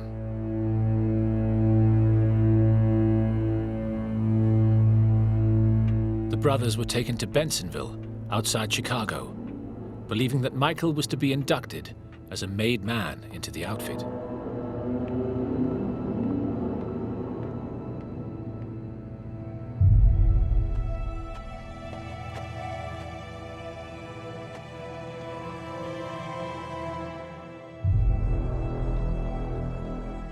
But as soon as Spilotro entered the basement, he realized what was about to happen.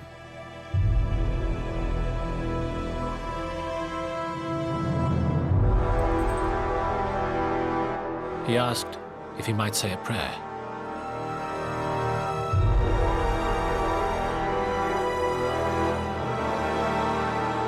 Tony Spilotro had beaten and tortured many victims in his career. Now, he was forced to watch as his younger brother was struck again and again. Michael was beaten to death in front of him, and Tony Spilotro knew that he was next.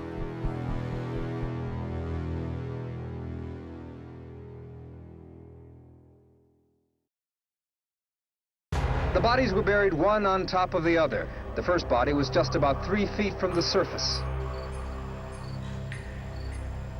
The bodies were found just 8 days later on a farm in the neighboring state of Indiana, clad only in underwear. When Tony Spilotro was killed, I certainly was not saddened by the event. What condition were the bodies in? Can you describe that? They were decomposing. Well, that's a better sentence than the government could give them. The forensic pathologist's report recorded blunt trauma to face, neck, and chest by fists or feet. The brothers were unrecognizable. The identification was made as a result of a comparison with dental charts. Tony Spilotro was dead, aged 48. The last unsolved murder of his career was his own.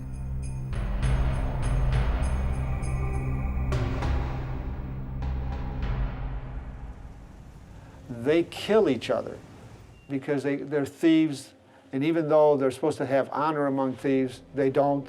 They cross each other, they start looking after themselves, and for one reason or another, they get killed. And this is a pattern that has existed since time immemorial with organized crime. Tony Spilotro's death marked the end of an era in Sin City. The landmark cooperation between the police and the FBI changed not just the face, but the heart of Las Vegas. Soon the mob's ownership and control of the casinos was ended. There was a unification of local law enforcement, state law enforcement, federal law enforcement, where they got together and basically kicked the mob out of Las Vegas for good. I can tell you today, it does not exist here. Our goal was to put Tony Spilotro and all these thugs in prison for life. That's what we wanted to do.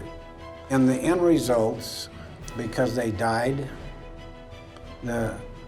our culture, our society was better off.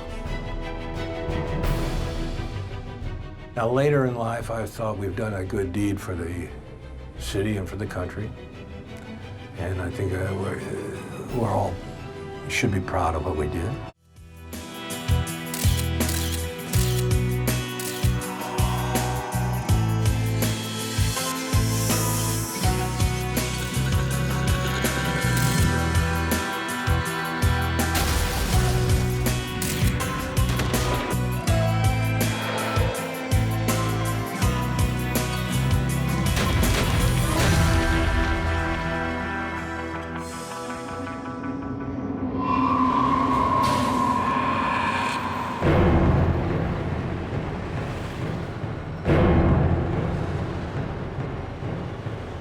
On the 2nd of May, 1957, Frank Costello, head of the Luciano crime family, had enjoyed a dinner with friends in an East Side restaurant.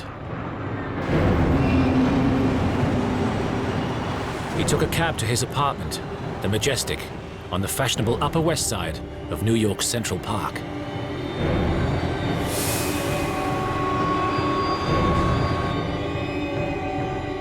As Costello entered the lobby, a large man stepped out of the shadows, raised his arm, and said, "This is for you, Frank."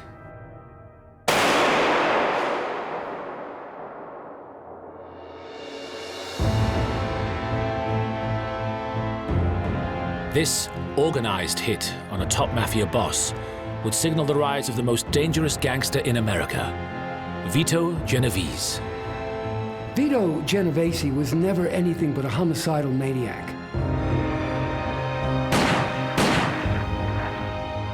Probably the most despicable gangster ever to run the streets of this city. But Genovese's rise would also be a major turning point in the history of the Mafia. And his actions would bring down the full force of the FBI on the mob. Are you going to have anything to say, Mr. Genovese? Is it true that you're the head of the Mafia in this country? It is not.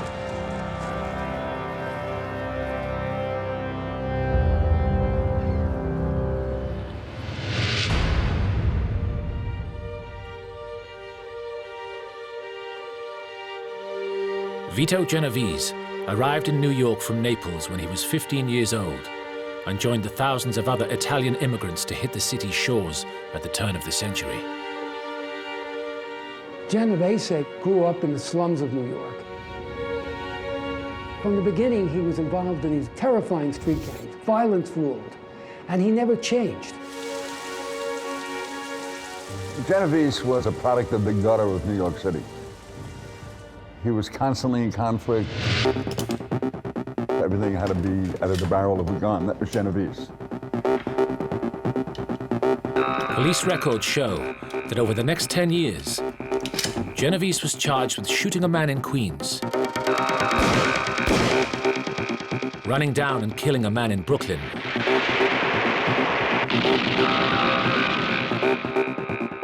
having a loaded revolver tucked into his belt on the Lower East Side, and murdering another hoodlum.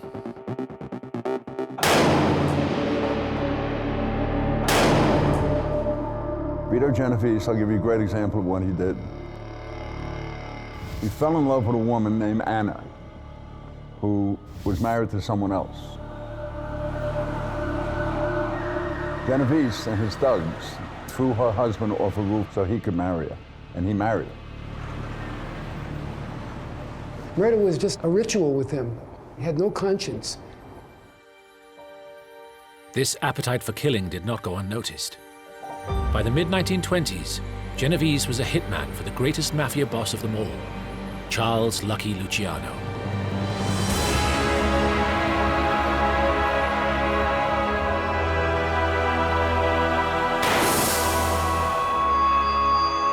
Vito Genovese rose to the top by intimidation, and the guy who allowed him to do that was Lucky Luciano. Lucky Luciano used Vito Genovese as his intimidator. Luciano may have looked very cultivated, but he needed hitmen. And when he needed hitmen, one of the first people he turned to was Vito Genovese. By 1931, Genovese was acknowledged as Lucky Luciano's right-hand man and underboss, and was one of the key hitmen sent by Luciano to kill rival boss Giuseppe Masseria.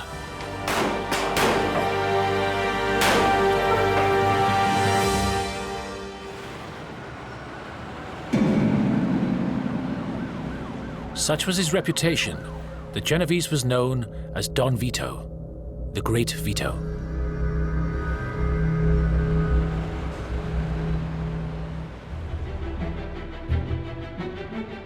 And in 1936, Genovese got the chance to take the top job. When Mafia boss Luciano was convicted on prostitution charges and sent to prison for 50 years.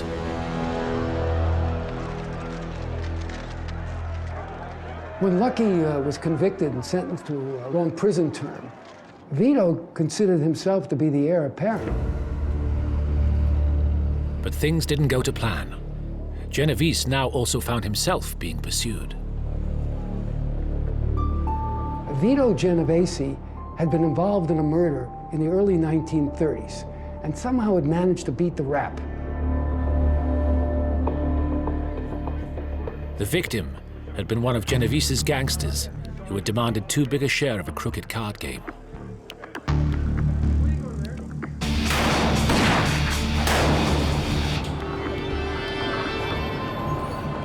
Now an informer came forward and pointed the finger at Genovese as the man who had ordered the hit.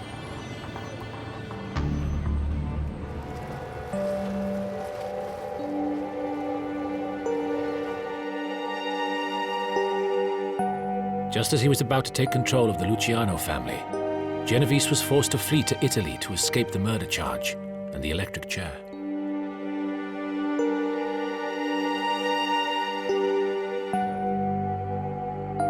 With Genovese now out of the picture, Luciano sent word from his prison cell for Frank Costello to step in as boss.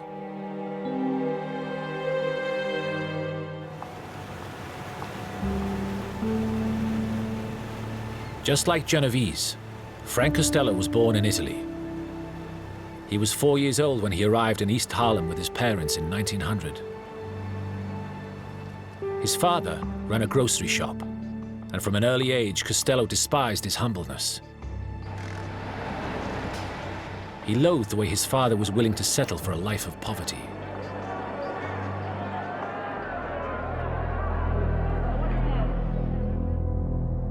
Costello chose the streets rather than work with his father and joined one of the violent gangs of New York.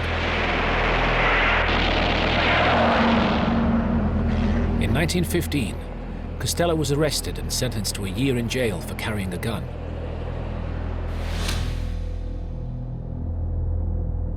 But this event changed him and would make him a very different man to Genovese.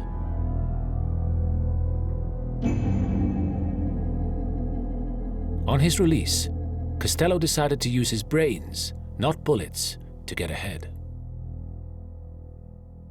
The people that he worked with were prone to violence, almost by definition, and he understood that murders were bad for business. He would never be a kind of hitman, goon, a muscle man type. He was a gentleman gangster. He was never going to be a thug. And he also latched on to something called slot machines. And by the 1930s, Frank Costello was known to the underworld as King of the Slots.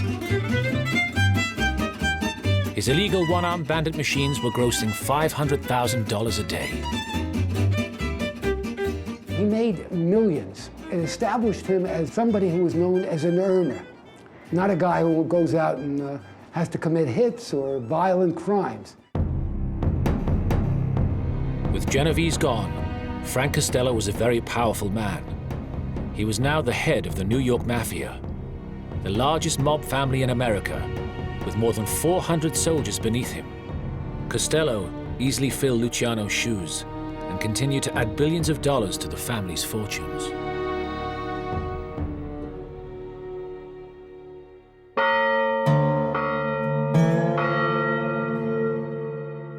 Far away in Italy, Genovese was just trying to make his way. It is said that when he fled the US on the murder charge, he had $750,000 in his trunk. Genovese was going to need it.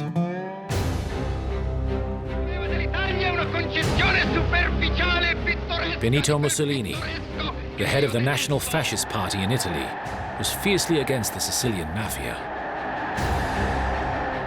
But Genovese would soon discover that he was open to offers. Genovese cottoned up to Benito Mussolini by providing money, providing donations to fascist buildings, and he even managed to pull off a hit for Mussolini in New York. There was a newspaper which had been a persistent critic of Mussolini. He went to Don Vito Genovese, who got word to his killers in New York, and they murdered the editor.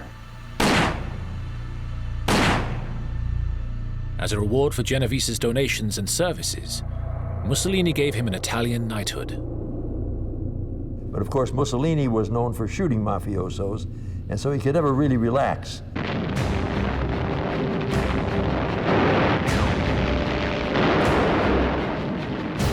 When World War II began, Genovese seized another opportunity. And he was a pretty crafty guy, Genovese. Turned out he worked both for the Axis and for the Allies. When the Americans invaded Sicily in 1943, Mussolini was overthrown. So Genovese quickly switched sides and became an interpreter and advisor to the US military government. They thought he was doing them a favor. What he was really doing, he was running a black marketeering scheme. He was stealing supplies from army bases by corrupting army officers and selling it on the black market in Italy.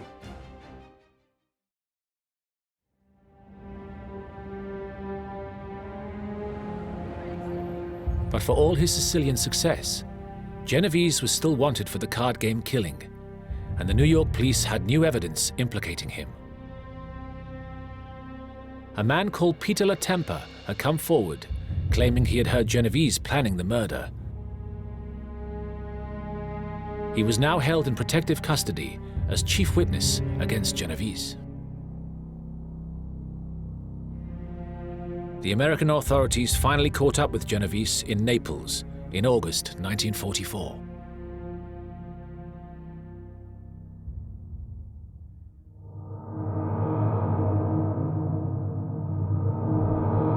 Genovese was brought back to New York to face the murder charge. But he had no intention of taking the rap.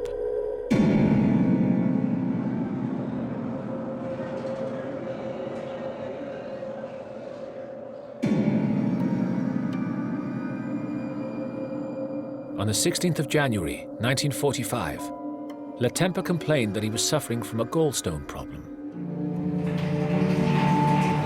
He was given painkillers by his guards.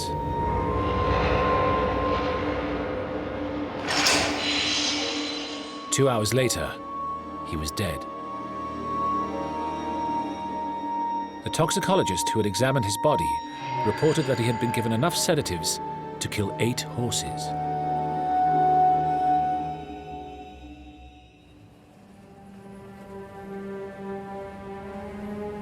With Latempa out of the way, there was no case against Genovese. The judge told him, "I cannot speak for the jury, but I believe if there was a shred of corroborating evidence, you would have been condemned to the chair. By devious means, you have thwarted justice time and time again."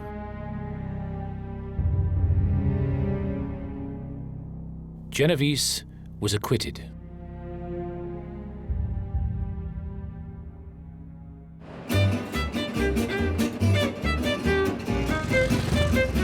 Vito Genovese was back on the streets, but he was not the boss. The man in charge was still his old rival, Frank Costello, and he was thriving. Frank Costello fashioned himself as a non-gangster. He fashioned himself as a businessman, sometimes bordering on aristocracy. He mixed with politicians, congressmen, journalists, authors, judges, cops, and city councillors. With his connections, Costello developed a reputation as the boss who could bridge the legitimate world and the mob. The Salvation Army even made him their vice chairman. Genovese could only watch from the sidelines as Costello became a real New York player. Genovese was intimidated by Costello's intelligence. He knew that Costello could get with words what he could only get out of a gun, and he was jealous of that. Such was his power that before a judge could be appointed, it had to be cleared by Frank Costello. He didn't just know judges and DAs and politicians, he bought them. Potential mayoral candidates in the Democratic Party went to see him hat in hand, asking for his blessings. He was an absolute corrupter.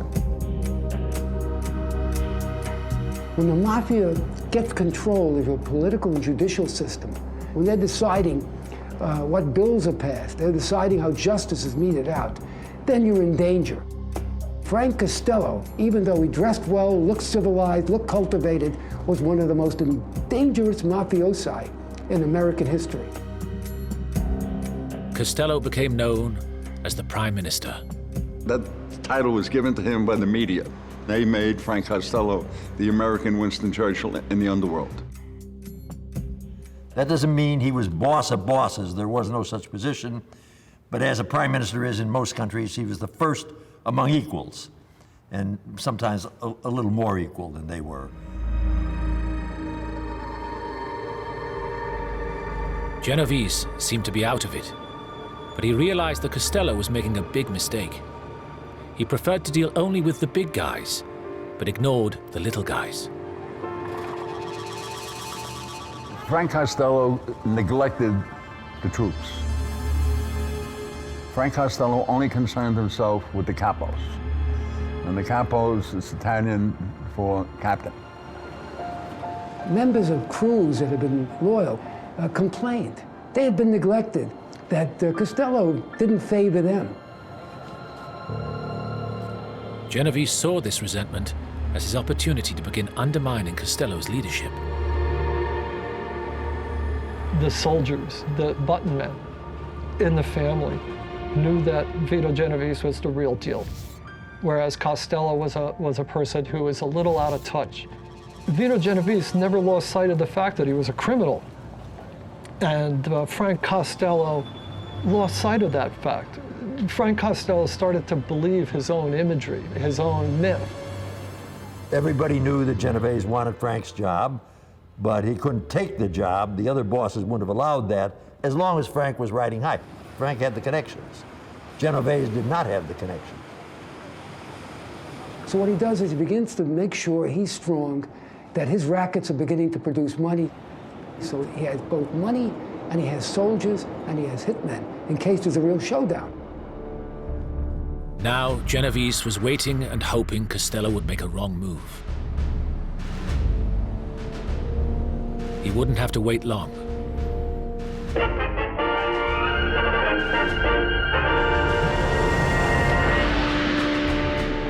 In 1950, an ambitious Democrat senator from Tennessee named Estes Kefauver headed a committee to investigate organized crime in America. Kefauver called on more than 600 gangsters, underworld figures, politicians, and policemen to testify before them. The country was transfixed as the hearings hit the headlines and television channels. I remember the Kefauver investigations. I was a very young lad, and I remember actually watching those, and it was a real revelation. I do. we began to see that there was these people among us, criminals, who were very well organized and very deliberate in their activities and controlled a great deal of the criminal activity in this country. Many of the witnesses refused to say anything, but not Frank Costello. He agreed to answer questions. He thought he'd go on the witness stand and come out as a gentleman, as a real businessman. And that he had this kind of outlook or outward appearance that he wouldn't look like a ruffian, like a hoodlum. And Costello, billed as the most influential underworld leader in America, became the star attraction.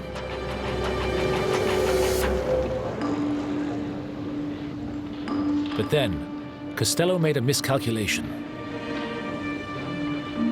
He surprised everybody by insisting that his face shouldn't be shown on television, and the committee instructed the broadcasters to respect his request. The television is not on any part of Mr. Costello.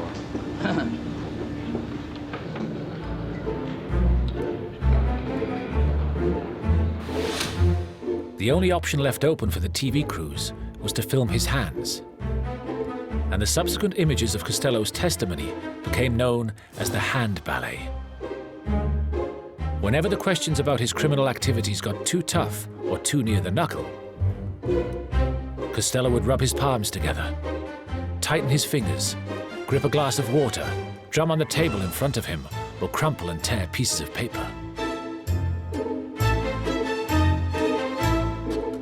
And although the television cameras were not allowed to show Costello's face, the newsreel cameras and press photographers had no such restrictions.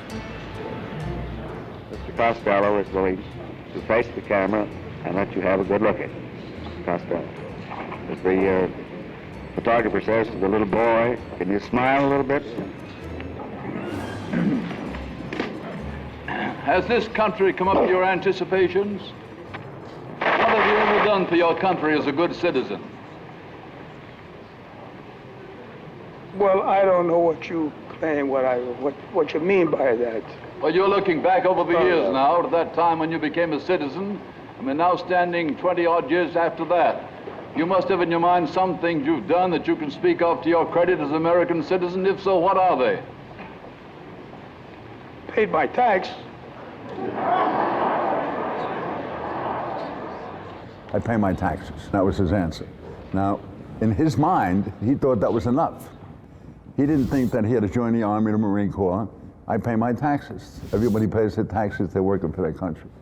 But he was the original superstar made by television.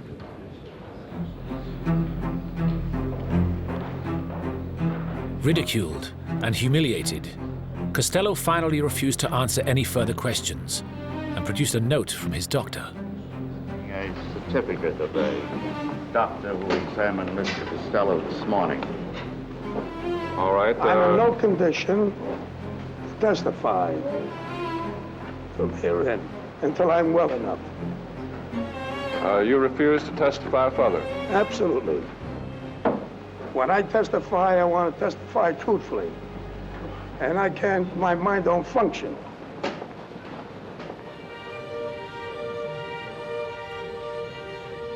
Costello had been publicly destroyed by the exposure, and he left the Kefauver Committee hearings as the Justice Department's #1 target. Once he failed at Kefauver, everybody went after him.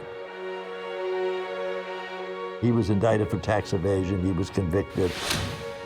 He was indicted for lying to Congress. When you are the prime minister, the man who can work the miracles, and all of a sudden you fall off your horse and fall on your face, you are not prime minister anymore. Frank Costello paid the price of television.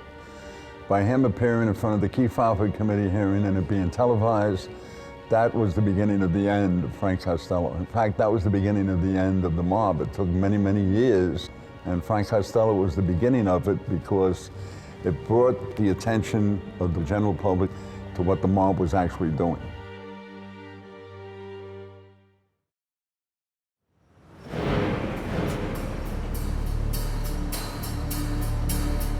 But for one mobster, Costello's failure was good news. Vito Genovese. And he was going to make the most of it. One of the things he does, he starts bumping off, killing Costello's hitmen.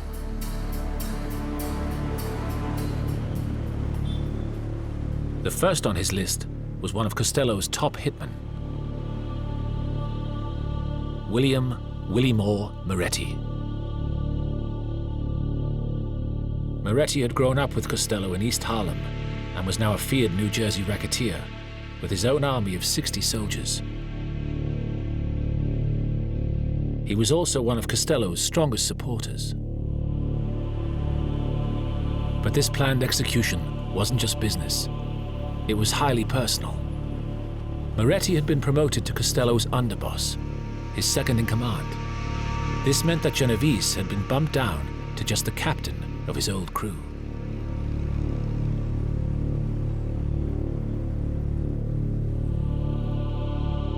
Genovese had chosen his target well.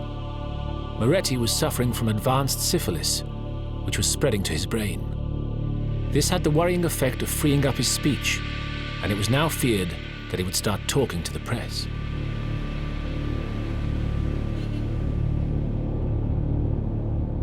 Genovese used this to his advantage. Because of Moretti's condition, he approached the Commission, the Mafia's board of directors, and asked for their permission for a mercy killing.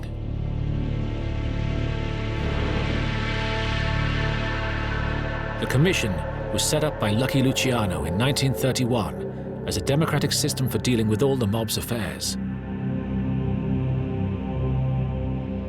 It operated by strict rules. No boss could be hit without the Commission's permission. And they gave it to him.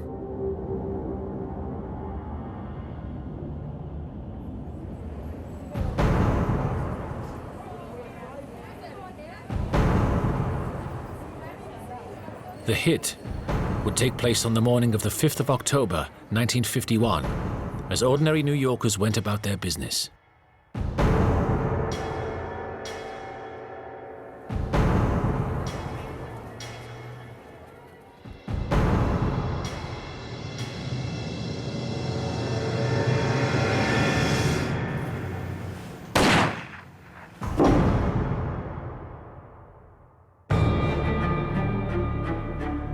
Genovese had now made it quite clear to Costello that he was coming after him, and Costello was in no position to fight back.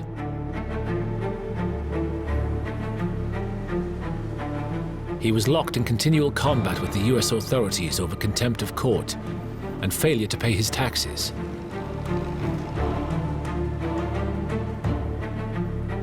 Over the next 6 years, Costello was in and out of jail.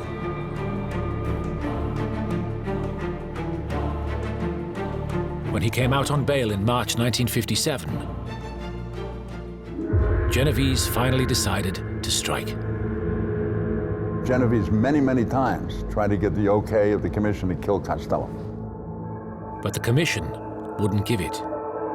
So Genovese decided to hit Costello anyway.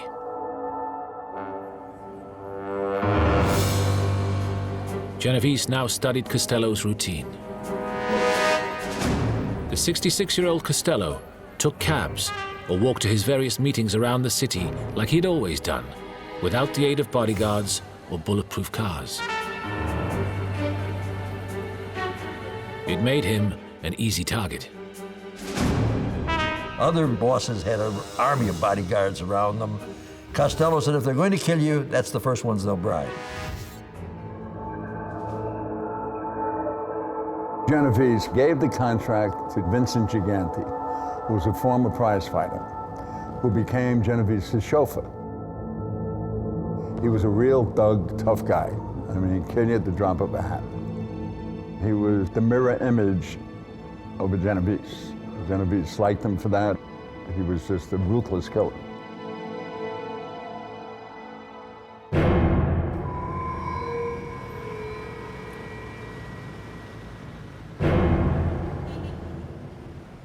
On the evening of May the 2nd, 1957, Frank Costello enjoyed a dinner with some friends in an East Side restaurant.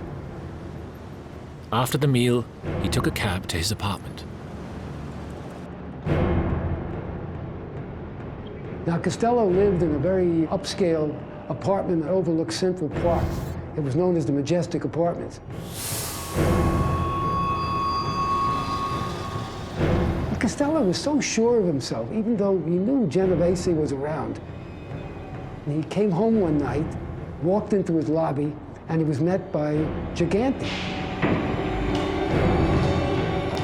Gigante raised his gun and yelled, "This is for you, Frank."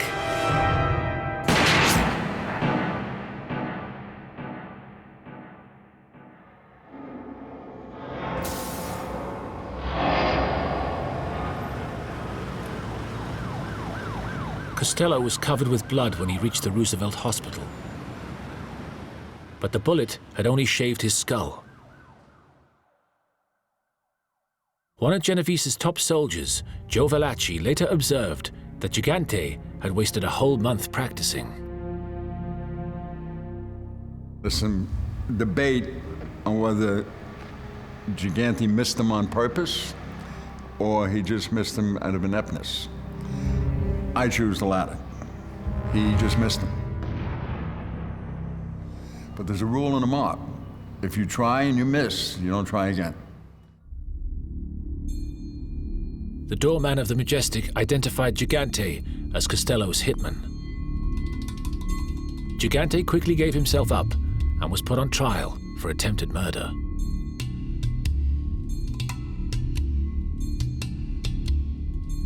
This was a very dangerous time for Genovese.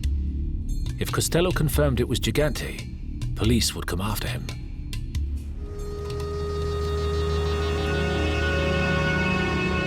But at the trial, Costello observed the Mafia rule of omerta, the code of silence, and told the jury that he didn't recognize Gigante.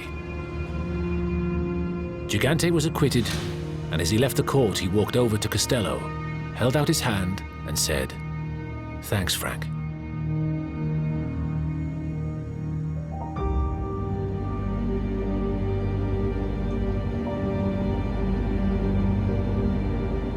Genovese knew that Costello alive posed a grave threat to him, and he heard that he was secretly meeting with the Lord High Executioner of Murder Incorporated, Albert Anastasia. Guns, ice picks, and strangling ropes were his stock in trade.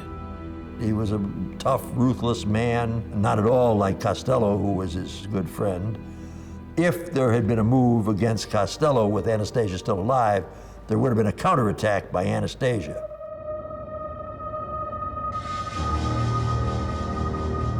Genovese decided to strike first. The problem was getting to Anastasia.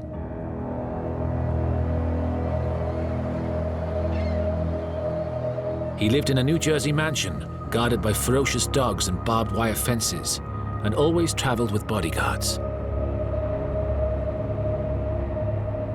Genovese needed somebody on the inside, and he approached Carlo Gambino, then an ambitious Anastasia lieutenant, and convinced him they would both be better off with Anastasia dead.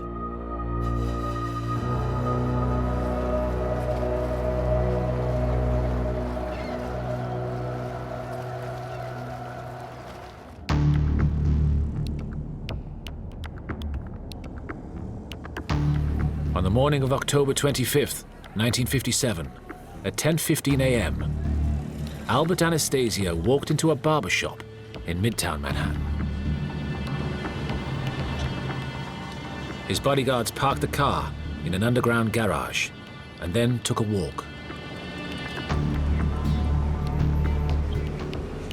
Anastasia closed his eyes and relaxed into the barber's chair. Two men in suits with scarves covering their lower faces walked up behind him.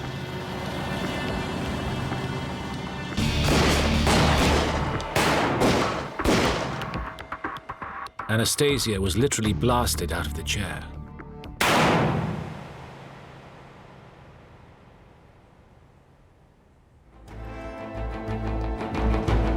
Genovese now sprang into action. He immediately announced that he was the head of the family.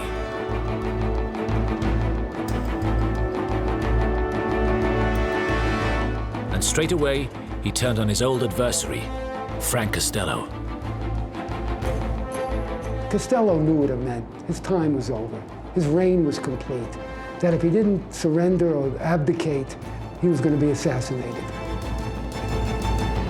Genovese stripped Costello of all his gambling assets and interests in Las Vegas, Florida, the Caribbean, and New York. He only allowed Costello to live on the one condition that he get out and never be involved with the rackets again.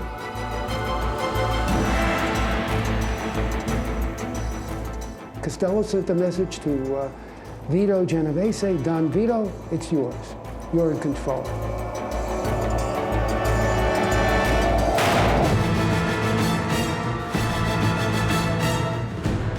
Genovese had done it.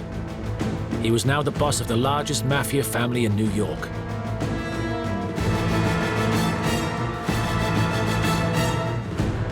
But he was also in deep trouble. Blinded by ruthless ambition, he had ordered 2 hits on 2 mafia leaders without the okay from their governing body, the Commission.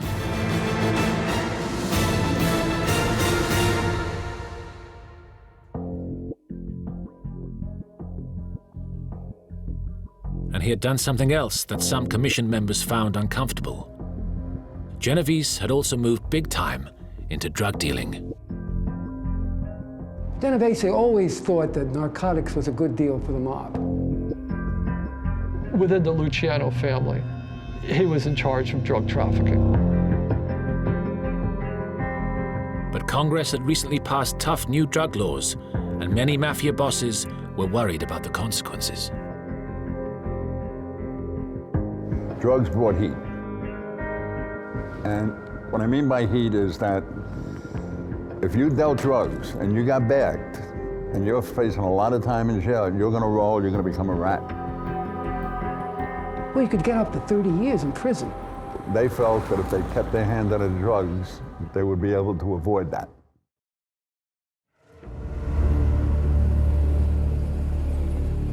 The mafia heads around the country now feared that Genovese was a loose cannon who didn't play by the rules. And his drug trafficking operations could bring the FBI down on them. To save his skin, Genovese requested a meeting of the Commission to explain his recent actions in New York.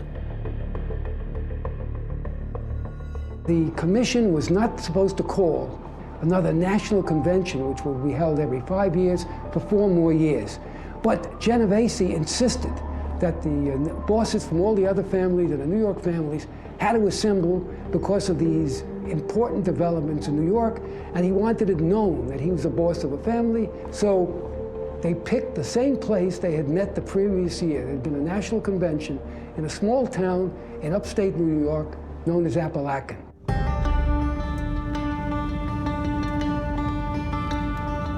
It would prove to be the biggest mistake of Genovese's life. On November the 14th, 1957, more than 60 senior mafia bosses with their advisors and bodyguards traveled from Cuba, Italy, and from all over the United States to a hilltop estate in a small sleepy hamlet called Appalachian. 180 miles northwest of New York City and far from the prying eyes and surveillance of the city cops.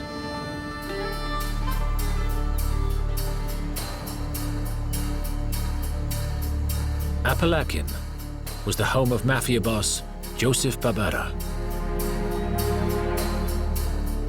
His guests would include all the most powerful members of the mafia, like Joe Bonanno, Carmine Galante, Sam Giancana, and Joe Profaci. And at the head of the table, Don Vito Genovese. Appalachian meeting was a meeting of mobsters from all over the country. Keep in mind that the mob, as we know it today, and as it was formed in 1931, was 100% controlled by the 5 families in New York. All the other cities were ancillary that answered to the New York mobsters. But local detective Sergeant Edgar Croswell of the New York State Police had been watching the events. The local police noticed something strange. All these out-of-towners and dozens of cars were pulling into one farmhouse in a remote area. Croswell's suspicions had been aroused when he noticed that Barbera was booking up the local hotel. They'd also been tipped off by a local food supplier that Barbera had ordered 20 pounds of steak, 20 pounds of veal cutlets, and 15 pounds of cold cuts that day. Croswell had been keeping a close eye on Barbera, as he knew he had mob connections. He called for backup.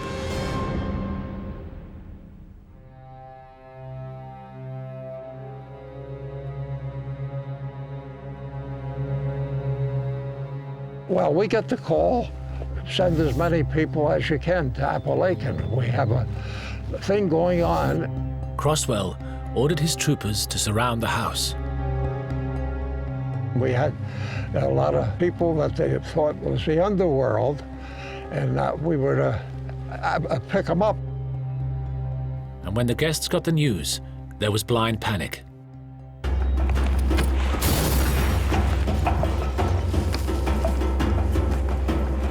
Some rushed to their cars. Others fled through the woods, ripping their silk suits against the brambles as they ran.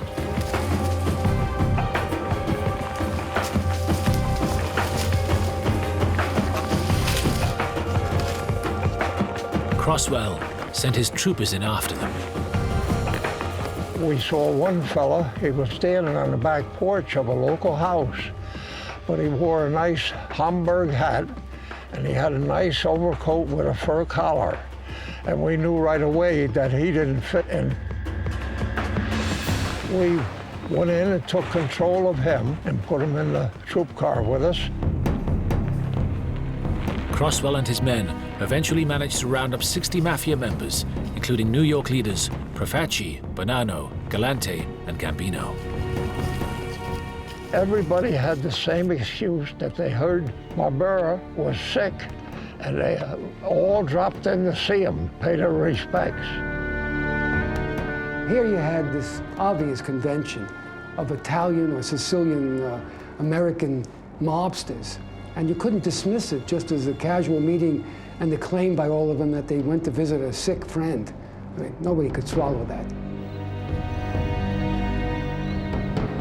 The Justice Department believed that at least 50 escaped, including Chicago boss Sam Giancana.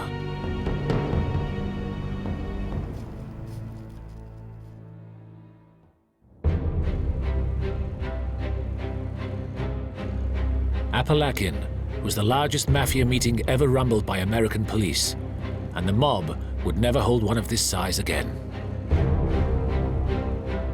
Far from Genovese's triumphant moment announcing to the commission his ascension to the head of the Luciano crime family, he had exposed them all to the authorities.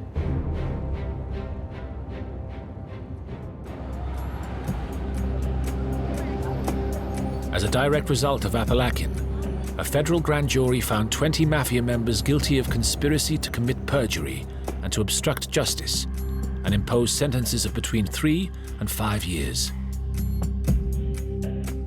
Eventually, these were overturned by the United States Court of Appeals on the basis of insufficient evidence. But the damage had been done. Genovese had awakened a sleeping giant. The FBI. This is the FBI. The house is surrounded. Back out that door with your hands up. Never mind. And it hit them like a bombshell. I think the Appalachian organized crime meeting, the meeting of the bosses of America's organized crime in one location, really brought home to the American public and to the FBI the magnitude of this problem. Up to this point, the director of the FBI, J. Edgar Hoover, had been reluctant to admit the existence of organized crime in America. He had even written, "There was no such thing as organized crime or the Mafia, and the claim that there was a national crime syndicate was baloney." All of a sudden, everything that they had been saying, that there was no national organization. crime was essentially local, and it was all for local law enforcement to deal with. It became obviously incorrect.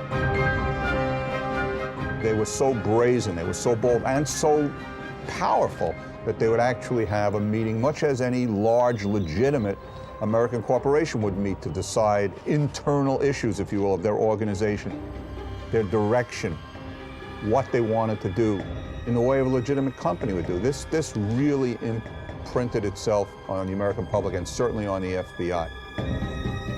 That was it for the FBI. I mean, if there was a moment where it was absolutely patently clear that they had a role to do that they had not been performing, that was it.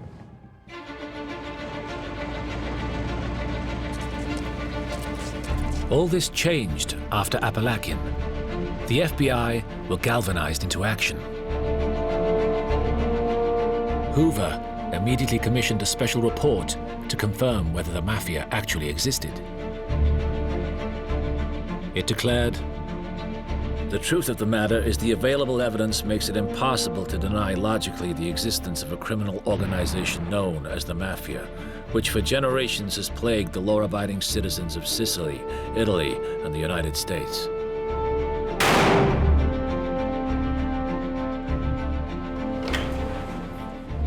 After the Appalachian meeting, the intelligence gathering about organized crime became very much institutionalized inside the FBI.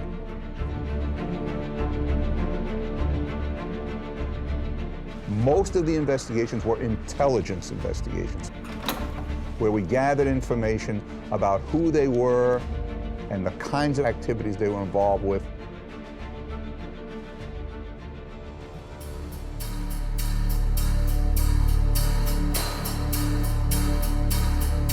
As a direct result of the Apalachin raid, the Federal Bureau of Narcotics was instructed to target Vito Genovese in their fight against drugs.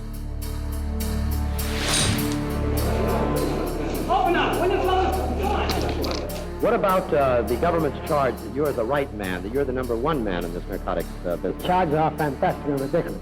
You think That's what they are. And have you ever known anyone in the narcotics racket? Have you known anyone? I never did.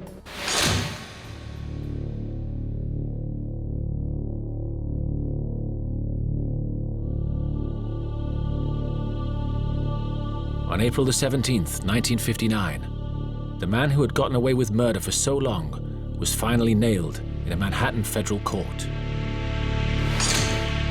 Don Vito Genovese was fined $20,000 and sentenced to 15 years in prison for masterminding an international narcotics syndicate that smuggled heroin and cocaine into the United States. Never underestimate the menace that Vito Genovese left with even with his departure. It was he who was so instrumental, one of the key players in bringing in the scourge of heroin narcotics into America. Without him, it might never have occurred. He opened up these opportunities that the Mafia would use widespread distribution into the inner cities of America, the biggest cities, New York, Chicago. For the first time, you had the mass appeal of a narcotics contagion that enveloped the country.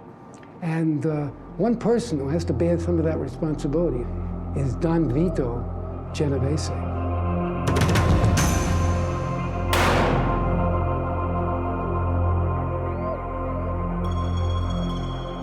Vito Genovese continued to rule his organization unchallenged from his prison cell.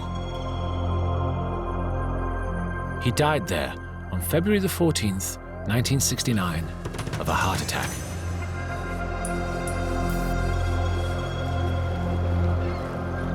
His legacy was that he left behind the most powerful mafia organization in America that bears his name to this day. The Vito Genovese family continues to make millions from its criminal activities. But he left another, more damaging legacy to the mob. Genovese had exposed the Mafia to the FBI. The Apalachin disaster would signal the beginning of their crackdown on organized crime in America.